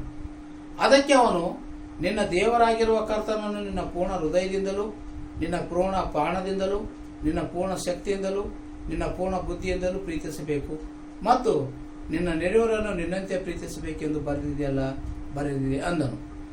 ಆತನು ಅವನಿಗೆ, ನೀನು ಸರಿಯಾಗಿ ಉತ್ತರ ಕೊಟ್ಟೆ, ಇದರಂತೆ ಮಾಡಿದರೆ ಜೀವಿಸುವಿ ಎಂದು ಹೇಳಿದನು ಎಂಬತಕ್ಕಂಥದ್ದು. ಇಲ್ಲಿ ನಾವು ನೋಡ್ತೇವೆ ಅಂದರೆ, ದೇವರು ಈ ಒಂದು ವಾಕ್ಯದಲ್ಲಿ ಯೇಸು ಕ್ರಿಸ್ತನು 2 ವಿಷಯಗಳನ್ನು ನಮಗೆ ಹೇಳ್ತಕ್ಕಂಥದ್ದು. ಅಂದರೆ ಮೊದಲನೇದಾಗಿ ನಾವು ದೇವರನ್ನು ಪ್ರೀತಿಸಬೇಕೆಂಬುದಾಗಿ ನೋಡ್ತೇವೆ. ಅದಕ್ಕೋಸ್ಕರ ನಾವು ನೋಡ್ತೇವೆ ಅಂದರೆ 26ನೇ ವಚನದಲ್ಲಿ, ಶಾಸ್ತ್ರದಲ್ಲಿ ಏನು ಬರೆದಿದೆ, ಹೇಗೆ ಓದಿದೆ ಎಂದು ಹೇಳಿದನು. ಅದಕ್ಕೆ ಅವನು, ನಿನ್ನ ದೇವರಾಗಿರುವ ಕರ್ತನನ್ನು ಪೂರ್ಣ ಹೃದಯದಿಂದಲೂ, ನಿನ್ನ ಪೂರ್ಣ ಪ್ರಾಣದಿಂದಲೂ, ನಿನ್ನ ಪೂರ್ಣ ಶಕ್ತಿಯಿಂದಲೂ, ನಿನ್ನ ಪೂರ್ಣ ಬುದ್ಧಿಯಿಂದಲೂ ಪ್ರೀತಿಸಬೇಕು ಮತ್ತು ನಿನ್ನ ನೆರೆಯವರನ್ನು ನಿನ್ನಂತೆ ಪ್ರೀತಿಸಬೇಕು ಎಂಬುದಾಗಿ. ಮೊದಲನೇದಾಗಿ ನಾವು ದೇವರನ್ನು ಪ್ರೀತಿಸಬೇಕು ಮತ್ತು ಎರಡನೇದಾಗಿ ನಮ್ಮ ನೆರೆಯವರನ್ನು, ಅಕ್ಕಪಕ್ಕದಲ್ಲಿರ್ತಕ್ಕಂಥ ನೆರೆಯವರನ್ನು ಕೂಡ ಪ್ರೀತಿಸಬೇಕು. ಇವೆರಡು ಮಾಡಿಬಿಡಿ ಎಂಬುದಾಗಿ ಹೇಳಿದ. ಆ ಧರ್ಮೋಪದೇಶಕನಾಗಿದ್ದನು.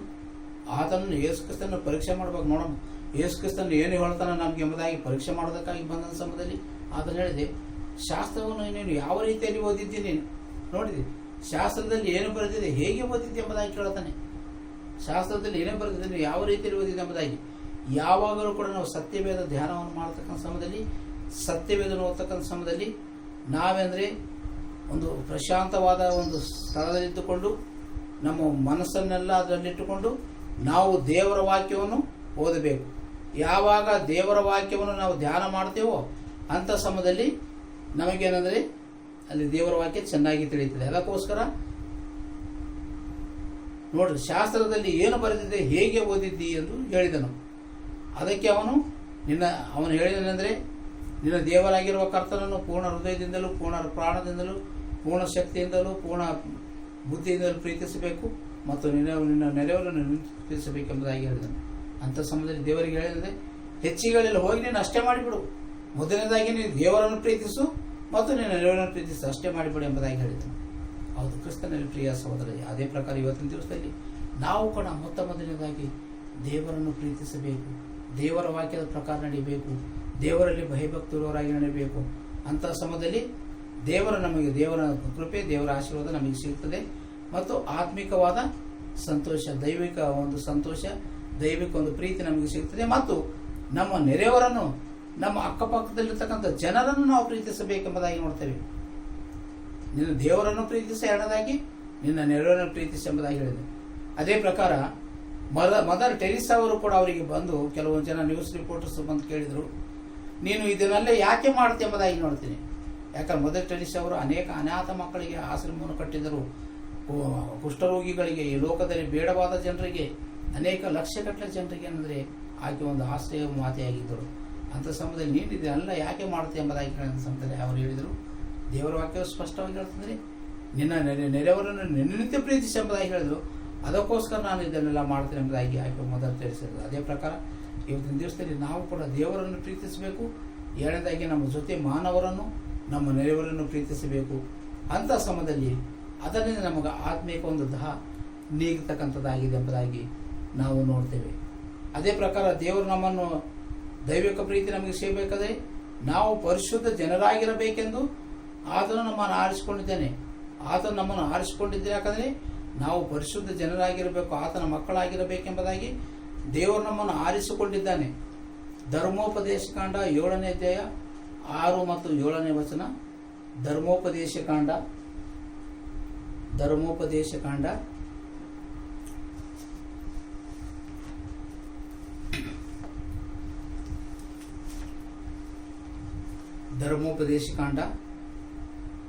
7ನೇ ಅಧ್ಯಾಯ 6 ಮತ್ತು 7ನೇ ವಚನ. ಯಾಕಂದರೆ ನೀವು ನಿಮ್ಮ ದೇವರಾದ ಯೆಹೋವನಿಗೆ ಮೀಸಲಾದ ಜನರಾಗಿದ್ದೀರಲ್ಲವೇ ಎಂಬುದಾಗಿ. ಆತನು ಭೂಲೋಕದಲ್ಲಿ ಸಮಸ್ತ ಜನಾಂಗಗಳಲ್ಲಿ ನಿಮ್ಮನ್ನೇ ಸ್ವಕೀಯ ಜನಾಂಗವಾದಕ್ಕೆ ಆದುಕೊಂಡನು ಎಂಬುದಾಗಿ. ನೋಡಿ, ನಾವು ದೇವರ ಒಂದು ಮೀಸಲಾದ ಜನಾಂಗ ಆಗಿದ್ದೇವೆ. ಆತನು ನಮ್ಮನ್ನು ಏನಂದ್ರೆ ಆತನು ಭೂಲೋಕದಲ್ಲಿರುವ ಸಮಸ್ತ ಜನಾಂಗಗಳಲ್ಲಿ ನಮ್ಮನ್ನೇ ಸ್ವಕೀಯ ಜನಾಂಗವಾಗುವುದಕ್ಕೆ ಆತನು ಆದುಕೊಂಡನೆಂಬುದಾಗಿ. ನಮಗೋಸ್ಕರ ಆತನು ನಮ್ಮನ್ನು ಆದುಕೊಂಡಿದ್ದಾನೆ. ತನ್ನ ಸ್ವಕೀಯ ಜನಾಂಗವಾಗಿ ದೇವರು ನಮ್ಮನ್ನು ಆದುಕೊಂಡಿದ್ದಾನೆ. ಮಾತ್ರವಲ್ಲದೆ ನಾವು ಆತನ ಜನರ ಮೀಸಲಾದ ಜನರಾಗಿದ್ದೇವೆ. ಅದಕ್ಕೋಸ್ಕರ ನಾವು ದೇವರನ್ನು ಪ್ರೀತಿಸಬೇಕು ಮತ್ತು ಜೊತೆಯ ಮಾನವರನ್ನು ಕೂಡ ಪ್ರೀತಿಸಬೇಕೆಂಬುದಾಗಿ ದೇವರ ವಾಕ್ಯವು ನಮಗೆ ಸ್ಪಷ್ಟವಾಗಿ ತಿಳಿಸಲ್ಪಟ್ಟಿದೆ. ಈ ರೀತಿ ಅಂದರೆ ಆ ಒಂದು ದಹ ನಮ್ಮಲ್ಲಿದ್ದ ಸಮಯದಲ್ಲಿ ದೈವಿಕ ಪ್ರೀತಿ ನಮಗೆ ಸಿಗ್ತಕ್ಕಂಥದ್ದಾಗಿದೆ. ಅದೇ ಪ್ರಕಾರ ಮೂರನೇದಾಗಿ ಅಳಿಯದ ಶಾಂತಿಗೋಸ್ಕರ ನಮಗೆ ದಾಹ ಇರಬೇಕಾಗ್ತದೆ. ಅಳಿಯದ ಶಾಂತಿ ಎಂಬುದಾಗಿ 1 ಪೇತ್ರ 5ನೇ ಅಧ್ಯಾಯ 7ನೇ ವಚನ.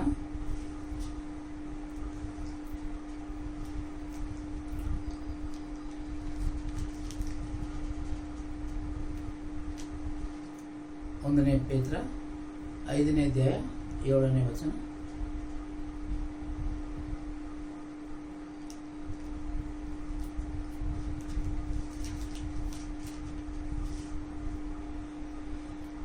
ನಿಮ್ಮ ಚಿಂತೆಯನ್ನೆಲ್ಲ ಆತನ ಮೇಲೆ ಹಾಕಿರಿ, ಆತನು ನಿಮಗೋಸ್ಕರ ಚಿಂತಿಸುತ್ತಾನೆ ಎಂಬುದಾಗಿ.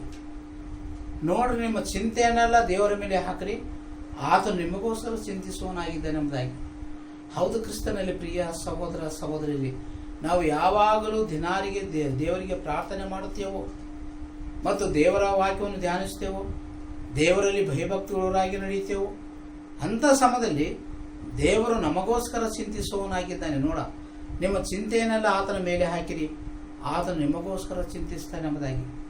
ನಮಗಿರ್ತಕ್ಕಂಥ ಚಿಂತೆಯನ್ನೆಲ್ಲ ನಾವು ದೇವರ ಮೇಲೆ ಹಾಕಬೇಕು. ಆತನು ನಮಗೋಸ್ಕರ ಚಿಂತಿಸ್ತಕ್ಕಂಥ ದೇವರಾಗಿದ್ದಾನೆ ಎಂಬುದಾಗಿ ದೇವರ ವಾಕ್ಯವು ಸ್ಪಷ್ಟವಾಗಿದೆ. ನಿಮ್ಮ ಚಿಂತೆಯನ್ನೆಲ್ಲ ಆತನ ಮೇಲೆ ಹಾಕಿರಿ, ಆತನು ನಿಮಗೋಸ್ಕರ ಚಿಂತಿಸ್ತಾನೆ ಎಂಬುದಾಗಿ ದೇವರ ವಾಕ್ಯವು ಸ್ಪಷ್ಟವಾಗಿ ಹೇಳುತ್ತದೆ. ಕೀರ್ತನೆಗಳು 55ನೇ ಅಧ್ಯಾಯ 22ನೇ ವಚನ. ಕೀರ್ತನೆಗಳು 55ನೇ ಅಧ್ಯಾಯ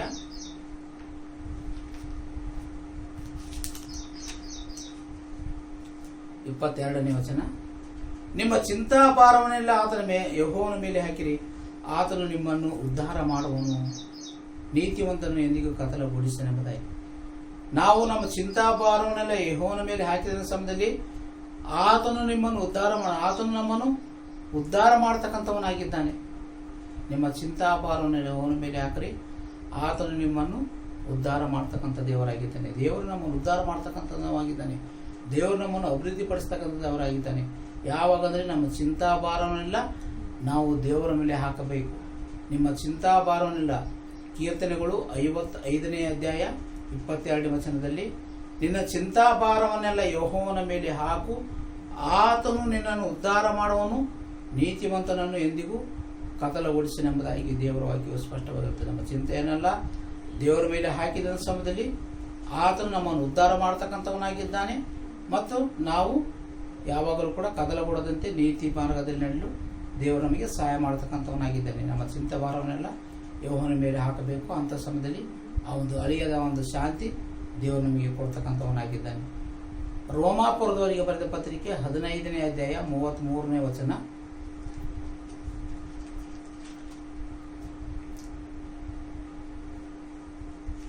ರೋಮಾಪುರದವರಿಗೆ ಬರೆದ ಪತ್ರಿಕೆ 15ನೇ ಅಧ್ಯಾಯ 33ನೇ ವಚನ. ಶಾಂತಿದಾಯಕನಾದ ದೇವರು ನಿಮ್ಮೆಲ್ಲರೊಂದಿಗಿರಲಿ ಎಂಬುದಾಗಿ. ಶಾಂತಿದಾಯಕನಾದ ದೇವರು ನಿಮ್ಮೆಲ್ಲರೊಂದಿಗಿರಲಿ ಎಂಬುದಾಗಿ ಹೇಳ್ತಾನೆ. ದೇವರು ನಮಗೆ ಶಾಂತಿಯನ್ನು ಕೊಡ್ತಕ್ಕಂಥವನಾಗಿದ್ದಾನೆ. ಆತ ನಮಗೆ ಸಮಾಧಾನವನ್ನು ಕೊಡ್ತಕ್ಕಂಥವನಾಗಿದ್ದಾನೆ. ದೇವರು ಶಾಂತಿಯನ್ನು ಸಮಾಧಾನವು ದೇವರು ನಮಗೆ ಕೊಡ್ತಾನೆ. ಅದಕ್ಕೋಸ್ಕರ ಶಾಂತಿದಾಯಕನಾದ ದೇವರು ನಿಮ್ಮೆಲ್ಲರೊಂದಿಗಿರಲಿ ಎಂಬುದಾಗಿ ದೇವರ ವಾಕ್ಯವು ಸ್ಪಷ್ಟವಾಗಿ ನಮಗೆ ತಿಳಿಸಲ್ಪಡ್ತಕ್ಕಂಥದ್ದಾಗಿದೆ. ದೇವರು ಶಾಂತಿಯನ್ನು ಕೊಡ್ತಕ್ಕಂಥವನಾಗಿದ್ದಾನೆ, ಸಮಾಧಾನವನ್ನು ಕೊಡ್ತಕ್ಕಂಥವನಾಗಿದ್ದಾನೆ, ನೆಮ್ಮದಿಯನ್ನು ಕೊಡ್ತಕ್ಕಂಥವನಾಗಿದ್ದಾನೆ.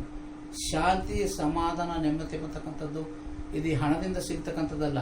ಒಂದು ವೇಳೆ ಶಾಂತಿ, ಸಮಾಧಾನ, ನೆಮ್ಮದಿ ಹಣದಿಂದ ಸಿಗಬೇಕಾದರೆ ಅನೇಕ ಜನರು ಅನೇಕ ಲಕ್ಷಗಟ್ಟಲೆ ಹಣವನ್ನು ಕೊಟ್ಟು ಅದನ್ನು ಕೊಂಡುಕೊಳ್ತಿದ್ರು. ಅದು ಶಾಂತಿ ಸಮಾಧಾನ ನಮಗೆ ಹಣದಿಂದ ಸಿಗ್ತಕ್ಕಂಥದ್ದಲ್ಲ.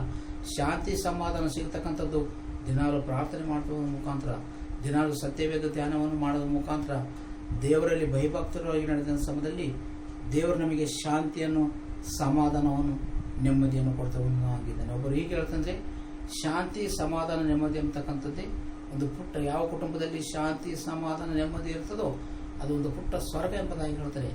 ಶಾಂತಿ, ಸಮಾಧಾನ, ನೆಮ್ಮದಿ ಅಂತಕ್ಕಂಥದ್ದು ನಮ್ಮಲ್ಲಿ ಇರಬೇಕೆಂಬುದಾಗಿ ಹೇಳ್ತೇವೆ. ಅದಕ್ಕೋಸ್ಕರ ಅದು ಎಲ್ಲಿ ಸಿಗುತ್ತಂದ್ರೆ ದೇವರಲ್ಲಿ ಮಾತ್ರ ಶಾಂತಿ, ಸಮಾಧಾನ, ನೆಮ್ಮದಿ ನಮಗೆ ಸಿಗತಕ್ಕಂಥದ್ದಾಗಿದೆ. ಆತನು ಶಾಂತಿದಾಯಕನಾಗಿದ್ದಾನೆ, ಮಾತ್ರವಲ್ಲದೆ ಆತನು ಸಮಾಧಾನದ ಪ್ರಭುವು ಕೂಡ ನಮಗೆ ಆಗಿದ್ದಾನೆ ಎಂಬುದಾಗಿ ನೋಡ್ತೇವೆ.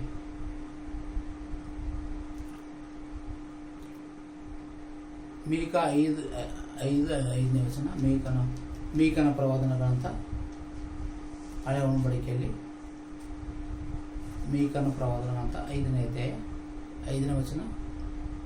ಆತ ನಮಗೆ ಸಮಾಧಾನ ಪ್ರದನೆಂಬುದಾಗಿ, ದೇವರು ನಮಗೆ ಸಮಾಧಾನ ಪ್ರದನಾಗಿದ್ದಾನೆ ಎಂಬುದಾಗಿ ನೋಡ್ತೇವೆ. ಹೌದು ಪ್ರಿಯವಾದವರೇ, ಆತನ ಸಮಾಧಾನವನ್ನು ಕೊಡ್ತಕ್ಕಂಥ ದೇವರಾಗಿದ್ದಾನೆ. ಅದಕ್ಕೋಸ್ಕರ ಅಳಿಯದ ಶಾಂತಿ ನಮಗೆ ಸಿಗುತ್ತದೆ. ನಮ್ಮ ಚಿಂತಾಭಾರವನ್ನೆಲ್ಲ ಆತನ ಮೇಲೆ ಹಾಕಿದ ಸಂಜಲಿ ಆತ ನಮಗೆ ಉದ್ಧಾರ ಮಾಡುವನಾಗಿದ್ದಾನೆ ಮತ್ತು ಆತನು ನಮಗೆ ಆ ಶಾಂತಿಯನ್ನು ಕೊಡ್ತಕ್ಕಂಥ ದೇವರಾಗಿದ್ದಾನೆ ಎಂಬುದಾಗಿ ನಾವು ನೋಡುವವರಾಗಿದ್ದೇವೆ. ಅದೇ ಪ್ರಕಾರ ಮುಂದೆ ಕೊನೆಯದಾಗಿ ನೋಡಿದ ಸಮಯದಲ್ಲಿ ಅದ ಬಲ ಎಂಬುದಾಗಿ ಮಾತಾಡದೆ, ಯಾವಾಗ ನಾವು ಆತ್ಮಿಕ ದೇವರ ಮೇಲೆ ದಾಹ ಕೊಡ್ತೇವೆ ಅಂಥ ಸಮಯದಲ್ಲಿ ದೇವರು ನಮಗೆ ಬಲವನ್ನು ಕೊಡ್ತಕ್ಕಂಥವನಾಗಿದ್ದಾನೆ. ಅಪೊಸ್ತಲ ಕೃತ್ಯಗಳು 1ನೇ ಅಧ್ಯಾಯ 8ನೇ ವಚನ. ಅಪೊಸ್ತಲ ಕೃತ್ಯಗಳು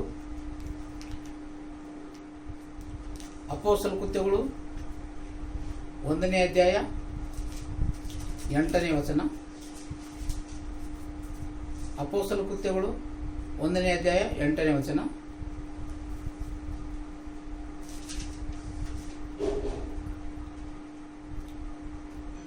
ಆದರೆ ಪವಿತ್ರಾತ್ಮ ನಿಮ್ಮ ಮೇಲೆ ಬರಲು ನೀವು ಬಲವನ್ನು ಹೊಂದಿ ಯೆರೂಸಲೇಮಿನಲ್ಲಿಯೂ ಎಲ್ಲ ಯೂದಾಯ, ಸಮಾರ್ಯ ಸೀಮೆಗಳಲ್ಲಿಯೂ ಭೂಲೋಕದ ಕಟ್ಟಕಡೆಗಳಿಗೆ ಸಾಕ್ಷಿಗಳಾಗಿರಬೇಕು.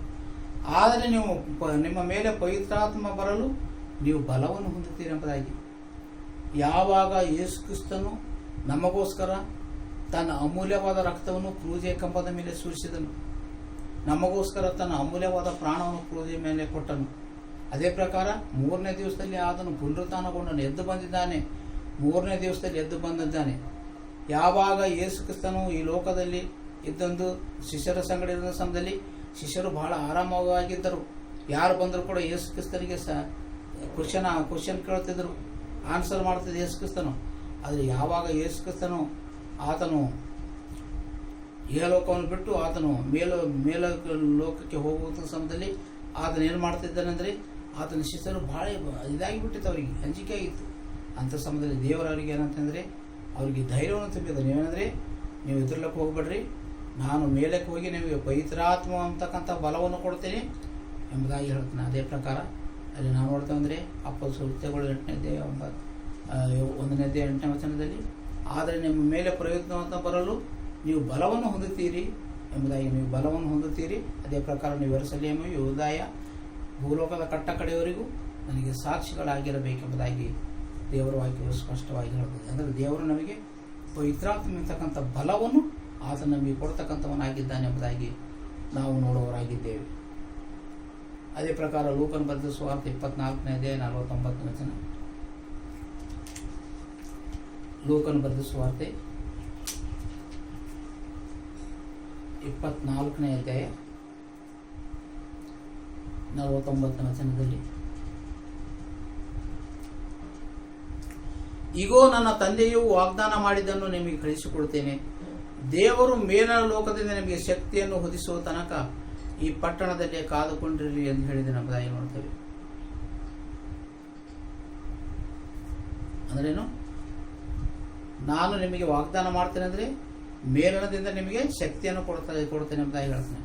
ಅದೇ ಪ್ರಕಾರ ಆತನು ಮೇಲನದಿಂದ ನಮಗೆ ಶಕ್ತಿಯನ್ನು ಕೊಟ್ಟನೆಂಬುದಾಗಿ ದೇವರ ವಾಕ್ಯವು ನಮಗೆ ಸ್ಪಷ್ಟವಾಗಿ ತಿಳಿಸಲ್ಪಟ್ಟಿದೆ. ಅಂದರೆ ದೇವರು ನಮಗೆ ಆತ್ಮಿಕ ಒಂದು ಪವಿತ್ರಾತ್ಮ ಎಂಬತಕ್ಕಂಥ ಬಲವನ್ನು ದೇವರು ನಮಗೆ ಕೊಡುವನಾಗಿದ್ದಾನೆ ಎಂಬುದಾಗಿ ದೇವರ ವಾಕ್ಯವು ಸ್ಪಷ್ಟವಾಗಿ ನಮಗೆ ತಿಳಿಸಲ್ಪಟ್ಟಿದೆ. ಹೌದು, ಕ್ರಿಸ್ತನಲ್ಲಿ ಪ್ರಿಯ ಸಹೋದರ ಸಹೋದರರೇ, ಇವತ್ತಿನ ದಿವಸದಲ್ಲಿ ನಾವು ಕೂಡ ಆ ಒಂದು ಬಲವನ್ನು ನಾವು ಹೊಂದುವವರಾಗಿರಬೇಕೆಂಬುದಾಗಿ ದೇವರ ವಾಕ್ಯದಲ್ಲಿ ಸ್ಪಷ್ಟವಾಗಿ ನಮಗೆ ತಿಳಿಸಲ್ಪಡ್ತಕ್ಕಂಥದ್ದಾಗಿದೆ. ಅದೇ ಪ್ರಕಾರ ನಾವು ನೋಡ್ತೇವೆ ಅಂದರೆ ಆತನು ಪವಿತ್ರಾತ್ಮತಕ್ಕಂಥ ಬಲವನ್ನು ಆತ ನಮಗೆ ಕೊಡ್ತಕ್ಕಂಥವನಾಗಿದ್ದಾನೆ ಎಂಬುದಾಗಿ ದೇವರ ವಾಕ್ಯವು ನಮಗೆ ಸ್ಪಷ್ಟವಾಗಿ ತಿಳಿಸ್ತಕ್ಕಂಥದ್ದಾಗಿದೆ ಎಂಬುದಾಗಿ ನಾವು ನೋಡುವರಾಗಿದ್ದೇವೆ.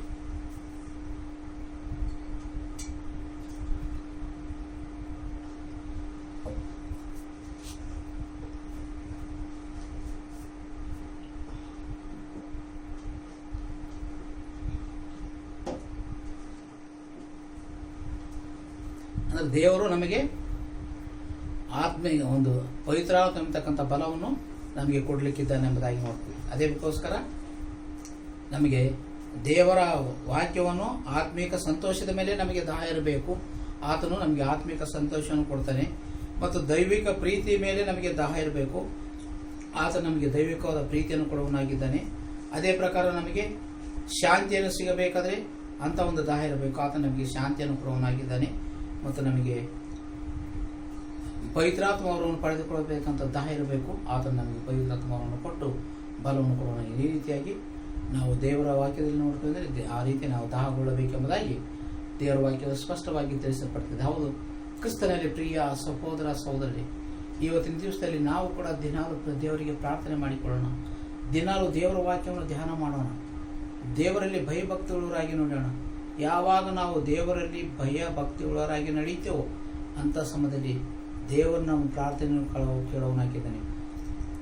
ಇಕ್ಕಟ್ಟಿನಲ್ಲಿ ನಾನು ಮೊರೆಯಿಟ್ಟನು, ದೇವರು ನಮಗೆ ಸಲ್ಲುತ್ತನು ದಯವಿಸದಾಗಿ. ನಾವು ಯಾವಾಗ ಇಕ್ಕಟ್ಟಿನಲ್ಲಿ ಕಷ್ಟ ಕಾಲದಲ್ಲಿ ದೇವರಿಗೆ ಮೊರೆಯಿಡುತ್ತೇವೋ ಅಂಥ ಸಮಯದಲ್ಲಿ ದೇವರು ನಮಗೇನೆಂದರೆ ಆತ ನಮ್ಮ ಪ್ರಾರ್ಥನೆಗೆ ತಕ್ಕ ಸಲ್ಲುತ್ತರನ್ನು ದೇವರು ಕೊಡುವನಾಗಿದ್ದಾನೆ ಎಂಬುದಾಗಿ ದೇವರ ವಾಕ್ಯವು ಸ್ಪಷ್ಟವಾಗಿ ಹೇಳುತ್ತದೆ. ಹೌದು, ಕ್ರಿಸ್ತನಲ್ಲಿ ಪ್ರಿಯ ಸಹೋದರ ಸಹೋದರಿ, ಇವತ್ತಿನ ದಿವಸದಲ್ಲಿ ನಾವೆಲ್ಲರೂ ಕೂಡ ದೇವರ ವಾಕ್ಯವನ್ನು ಕೇಳಿಸಿಕೊಂಡಿದ್ದೇವೆ. ನಾವು ದೇವರ ವಾಕ್ಯವನ್ನು ಕೇಳೋರಾಗಿರದೆ ದೇವರ ವಾಕ್ಯದ ಪ್ರಕಾರ ನಡೆಯುವರಾಗಿರುವಂತೆ ದೇವರು ನಮ್ಮೆಲ್ಲರನ್ನು ಆಶೀರ್ವಿಸಿ ಕಾಪಾಡಲಿ. ಆಮೇಲೆ ಪ್ರಾರ್ಥನೆ ಮಾಡಿಕೊಳ್ಳೋಣ. ಸರ್ವಶಕ್ತನಾದ ತಂದೆಯಾದ ದೇವರ ಸ್ವಾಮಿ, ಇದುವರೆಗೆ ಎಲ್ಲ ಜನರನ್ನು ಒಂದು ವಾಕ್ಯವನ್ನು ಕೇಳಿಸಿಕೊಂಡಿದ್ದೇವೆ ಸ್ವಾಮಿ. ಕೇವಲ ವಾಕ್ಯವನ್ನು ಕೇಳೋರಾಗಿರೋದು, ವಾಕ್ಯದ ಪ್ರಕಾರ ನಡೆದು ಅದನ್ನು ಕೇಳಿಸ್ಕೊಂಡು 100ರಷ್ಟು 70ರಷ್ಟು 80ರಷ್ಟು 90ರಷ್ಟು ಫಲವನ್ನು ಕೊಟ್ಟು ಫಲದ ಮುಖಾಂತರ ಆಶೀರ್ವಾದವನ್ನು ಪಡೆದುಕೊಳ್ಳುವಂತೆ ಸಹಾಯ ಮಾಡಬೇಕೆಂದು, ವಾಕ್ಯದ ಪ್ರಕಾರ ನಡೆಯುವಂತೆ ಸಹಾಯ ಮಾಡಬೇಕೆಂದು ಯೇಸು ಕ್ರಿಸ್ತನ ನಾಮದಲ್ಲಿ ಬೇಡ್ತೇನೆ ಸ್ವಾಮಿ. ಆಮೇಲೆ ಸಭಿಕರಿಗೆ ತಿಳಿಸ್ತಕ್ಕಂಥ ಕೆಲವು ಪ್ರಾಮುಖ್ಯವಾದ ಪ್ರಕಟಣೆಗಳು. ದಯಮಾಡಿ ತಾವೆಲ್ಲರೂ ಕೂಡ ದಿನಾಲು ಕೊರೋನಾ ವೈರಸ್ಗೋಸ್ಕರ ಕೂಡ ತಾವು ಪ್ರಾರ್ಥನೆಯಲ್ಲಿ ಜ್ಞಾಪಿಸಿಕೊಳ್ಳ್ರಿ. ಯಾಕಂದ್ರೆ ಕೊರೋನಾ ವೈರಸ್ನಿಂದ ಅನೇಕ ಜನರು ತೊಂದರೆಗೀಡಾಗಿದ್ದಾರೆ. ಅನೇಕ ಜನರು ಈ ಲೋಕದ ಯಾತ್ರೆಯನ್ನು ಮುಗಿಸಿದ್ದಾರೆ. ಅನೇಕ ಜನರು ಕೂಡ ಇದ್ದಾರೆ. ಅದಕ್ಕೋಸ್ಕರ ಈ ಕೊರೋನಾ ಒಂದು ರೋಗ ಆದಷ್ಟು ಬೇಗನೆ ಮುಕ್ತವಾಗುವಂತೆ, ಅದು ಹೋಗುವಂತೆ ತಾವೆಲ್ಲರೂ ಕೂಡ ತಮ್ಮ ಪ್ರಾರ್ಥನೆ ಜ್ಞಾಪಿಸಿಕೊಳ್ಳ್ರಿ. ಅದೇ ಪ್ರಕಾರ ಶ್ರೀಕಾಂತ್ ಅವರು ತಮ್ಮ ಮನೆಗಳಿಗೆ ಬಂದ ಸಮಯದಲ್ಲಿ ತಪ್ಪದೆ ಟೈತನ್ನು ಕೊಡಬೇಕೆಂಬುದಾಗಿ ತಮ್ಮಲ್ಲಿ ಕೊಡ್ತಾನೆ. ಟೈತ್ ಎಂಬತಕ್ಕಂಥದ್ದು ನಮಗೆ ಬಹಳ ಪ್ರಾಮುಖ್ಯವಾಗಿದೆ. ಟೈತನ್ನು ತಾವು ಕೊಟ್ಟಿದ್ದಾದರೆ ನಮಗೆ ಪ್ರತಿ ತಿಂಗಳ ಶಾಲೆ ಕೊಡಲಿಕ್ಕೆ ಸಹಾಯಕವಾಗ್ತದೆ. ಅದೇ ಪ್ರಕಾರ ತಾವೆಲ್ಲರೂ ಕೂಡ ತಪ್ಪದೆ ಟೈತನ್ನು ಕೊಡಬೇಕೆಂಬುದಾಗಿ ಕೇಳ್ತಾನೆ. ಮತ್ತು ತಾವು ತಮ್ಮ ಬೇರೆಯವರು ಕೂಡ ಹೇಳಿದರೆ ಕಾನಾನ್ ಮೆಥಡಿಸ್ಟ್ ಚರ್ಚ್ ಯೂಟ್ಯೂಬ್ನಲ್ಲಿ ಈ ಒಂದು ಹೇಳಿರ್ತಕ್ಕಂಥ ಸಂದೇಶವನ್ನು ತಾವೆಲ್ಲರೂ ವೀಕ್ಷಣೆ ಮಾಡಬೇಕೆಂಬುದಾಗಿ ಬೇರೆಯವರು ಕೂಡ ತಿಳಿಸ್ರಿ. ಇದು ಪ್ರತಿ ಸಂಡೇ ನಾವು ದೇವರ ವಾಕ್ಯವನ್ನು ಯೂಟ್ಯೂಬ್ನಲ್ಲಿ ನಾವು ಆನ್ಲೈನ್ನಲ್ಲಿ ಹೇಳ್ತಾ ಇದ್ದೇವೆ. ಅದನ್ನು ಬೇರೆಯವರು ಕೂಡ ತಿಳಿಸಬೇಕೆಂಬುದಾಗಿ ತಮ್ಮಲ್ಲಿ ವಿನಂತಿಸಿಕೊಡುವವರಾಗಿದ್ದೇವೆ. ಈಗ ನಾವೆಲ್ಲರೂ ಹಾಕಿ ಕೂತುಕೊಂಡಿರುವಾಗ ಒಂದು ಕೀರ್ತನೆಯನ್ನು ಹಾಡಿಕೊಳ್ಳೋಣ. ಕೀರ್ತನೆ ಜೇನಿನ ರುಚಿಗಿಂತ ಯೇಸು ನಾಮ ಅಂತಕ್ಕಂಥ 15ನೇ ಕೀರ್ತನೆಯನ್ನು ಹಾಡಿಕೊಳ್ಳೋಣ. ಜೇನಿನ ರುಚಿಗಿಂತ ಯೇಸು ನಾಮವು ಎಂಬತಕ್ಕಂಥದ್ದು.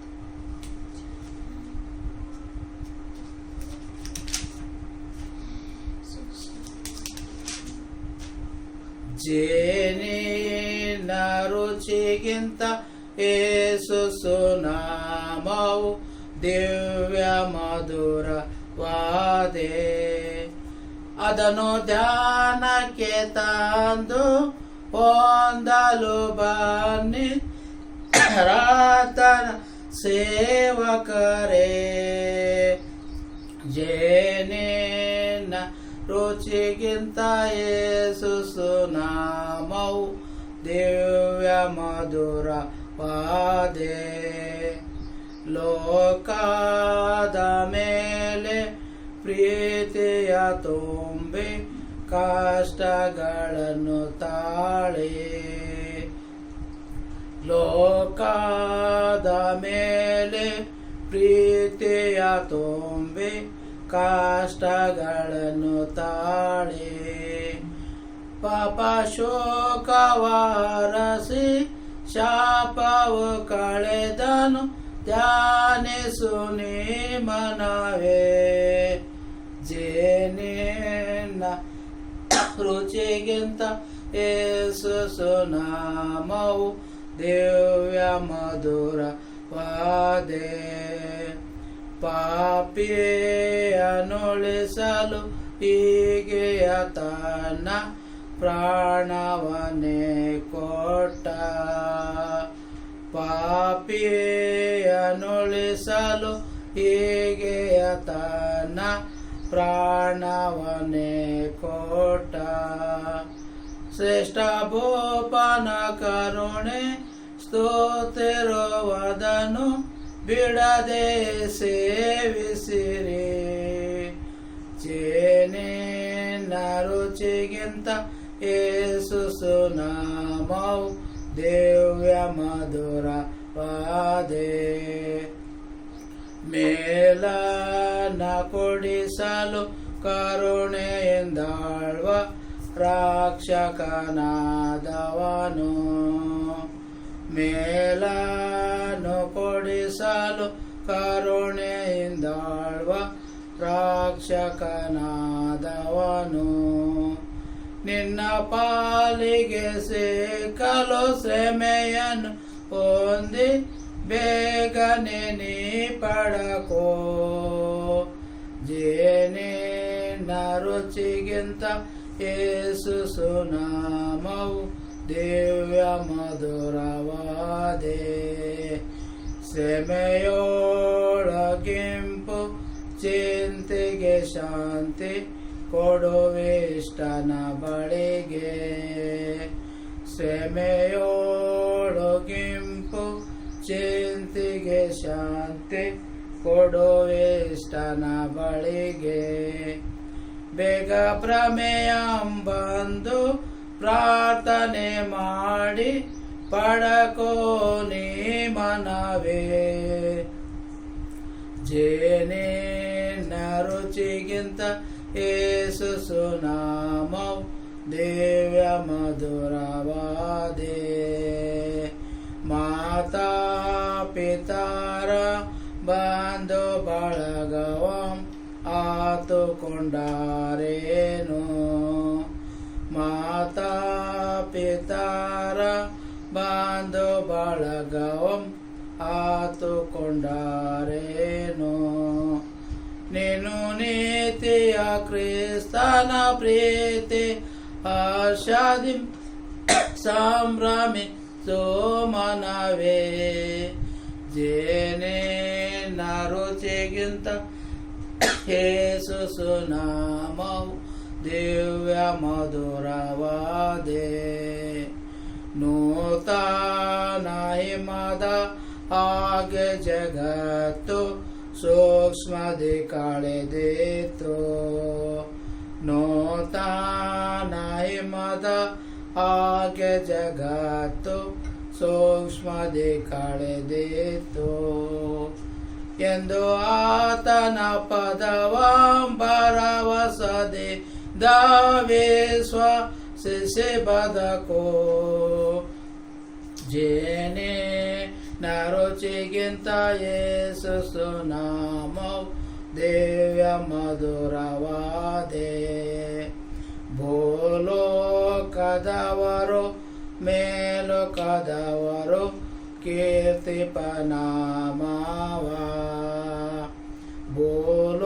ಭೂಲೋಕದವರು ಮೇಲೋಕದವರು ಕೀರ್ತಿಪನಾಮವ ಪದಿಸಿ ಮೇಲಿನ ದಾನವ ಹೊಂದಿವಿರೆಲ್ಲರೂ ನಿಶ್ಚಯ ನಿಶ್ಚಯವೇ ಜೇನಿನ ರುಚಿಗಿಂತ ಯೇಸು ಸುನಾಮವು ದಿವ್ಯ ಮಧುರ ವಾದೆ.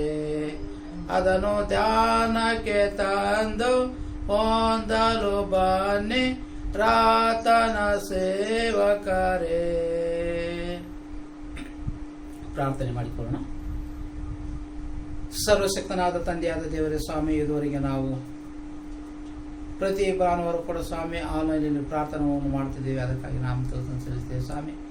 ಅದೇ ಪ್ರಕಾರ ಸ್ವಾಮಿ ಒಂದು ಪ್ರಾರ್ಥನೆ ಆರಾಧನೆ ಸಹಾಯಕನಾಗಿತ್ತಿದ್ದಿ. ಅದೇ ಪ್ರಕಾರ ಸ್ವಾಮಿ ಇವತ್ತಿನ ದಿವಸದಲ್ಲಿ ಒಂದು ಸಂದೇಶವನ್ನು ಕೇಳಿರ್ತಕ್ಕಂಥ ಪ್ರತಿಯೊಬ್ಬರನ್ನು ಕೂಡ ಆಶೀರ್ವದಿಸಿ ಕಾಪಾಡು ಸ್ವಾಮಿ. ಆ ಸಂದೇಶವನ್ನು ಕೇಳಿಸಿಕೊಂಡು ಅದರಿಂದ ಆತ್ಮಿಕ ಲಾಭವನ್ನು ಅವರು ಪಡೆದುಕೊಳ್ಳುವಂತೆ ಸಹಾಯ ಮಾಡಬೇಕೆಂಬುದಾಗಿ ಬೇಡಿಕೊಳ್ತೇನೆ ಸ್ವಾಮಿ. ಮತ್ತೊಂದು ಅವತ್ತೇ ಸ್ವಾಮಿ ಕೊರೋನಾ ಒಂದು ಕಾಯಿಲೆ ವೈರಸ್ಗೋಸ್ಕರ ಪ್ರಾರ್ಥಿಸ್ತೇವೆ ಸ್ವಾಮಿ. ಆದಷ್ಟು ಬೇಗನೆ ಸ್ವಾಮಿ ಕೊರೋನಾ ವೈರಸ್ಸನ್ನು ಈ ಲೋಕದಿಂದ ಹೋಗಲಾಡಿಸಿ ಎಲ್ಲ ಜನರು ಆರೋಗ್ಯದಿಂದ ಶಾಂತಿ ಸಮಾಧಾನದಿಂದ ಇರುವಂತೆ ಸಹಾಯ ಮಾಡಬೇಕೆಂಬುದಾಗಿ ಬೇಡಿಕೊಳ್ತೇವೆ. ಅದೇ ಪ್ರಕಾರ ಸ್ವಾಮಿ ಇವತ್ತಿನ ದಿವಸದಲ್ಲಿ ಸ್ವಾಮಿ ಮತ್ತೊಂದು ಅವತ್ತೇ ನಿನ್ನೊಂದು ಕೃಪೆ, ನಿನ್ನೊಂದು ಆಶೀರ್ವಾದ ಈ ಒಂದು ಆರಾಧನೆ ವೀಕ್ಷಣೆ ಮಾಡಿರ್ತಕ್ಕಂಥ ಪ್ರತಿಯೊಬ್ಬರೊಂದಿಗೆ ಇರಬೇಕೆಂದು ಯೇಸು ಕ್ರಿಸ್ತ ನಾಮದಲ್ಲಿ ಬೇಡ್ತೇನೆ ಸ್ವಾಮಿ. ಆಮೇಲೆ ಪರಲೋಕದಲ್ಲಿ ನಿಮ್ಮ ತಂದೆಯೇ, ನಿನ್ನ ನಾಮ ಪರಿಶುದ್ಧ ನೆಲೆಸಲ್ಪಡಲಿ, ನಿನ್ನ ರಾಜ್ಯವು ಬರಲಿ, ನಿನ್ನ ಚಿತ್ತವು ಪರಲೋಕದಲ್ಲಿ ನೆರವೇರ ಪ್ರಕಾರ ಭೂಲೋಕದಲ್ಲಿ ನೆರವೇರಲಿ. ನಮ್ಮ ಅನುದಿನದ ಆಹಾರವನ್ನು ದಯಪಾಲಿಸಿಕೊಡು. ನಮಗೆ ತಪ್ಪು ಮಾಡಿದರೆ ನಾವು ಕ್ಷಮಿಸುತ್ತೆ, ನಮ್ಮ ತಪ್ಪುಗಳನ್ನು ಕ್ಷಮಿಸು. ನಮ್ಮನ್ನು ಶೋಧನೆಗೆ ಸೇರಿಸದೆ ಕೇಳಿದ ತಪ್ಪಿಸು. ಯಾಕಂದರೆ ರಾಜ್ಯವು ಬಲವು ಮಹಿಮೆಯು ಸದಾ ಕಾಲವು ನಿನ್ನವೇ ಸ್ವಾಮಿ. ಆಮೇನ್. ಈಗಲೂ ನಮ್ಮ ಕರ್ತನಾದ ಯೇಸು ಕ್ರಿಸ್ತನ ಕೃಪೆಯು, ತಂದೆಯಾದ ದೇವರ ಪ್ರೀತಿಯು, ಪರಿಶುದ್ಧ ಆತ್ಮನ ಸಹವಾಸವು ನೆರೆದು ಬಂದಿರತಕ್ಕಂಥ ಪ್ರತಿಯೊಬ್ಬರೊಂದಿಗೂ, ಈ ಒಂದು ವಾಕ್ಯವನ್ನು ಕೇಳಿಸಿಕೊಳ್ತಕ್ಕಂಥ ಪ್ರತಿಯೊಬ್ಬರೊಂದಿಗೂ ನಿರಂತರವೂ ನೆಲೆಯಾಗಿರಲಿ.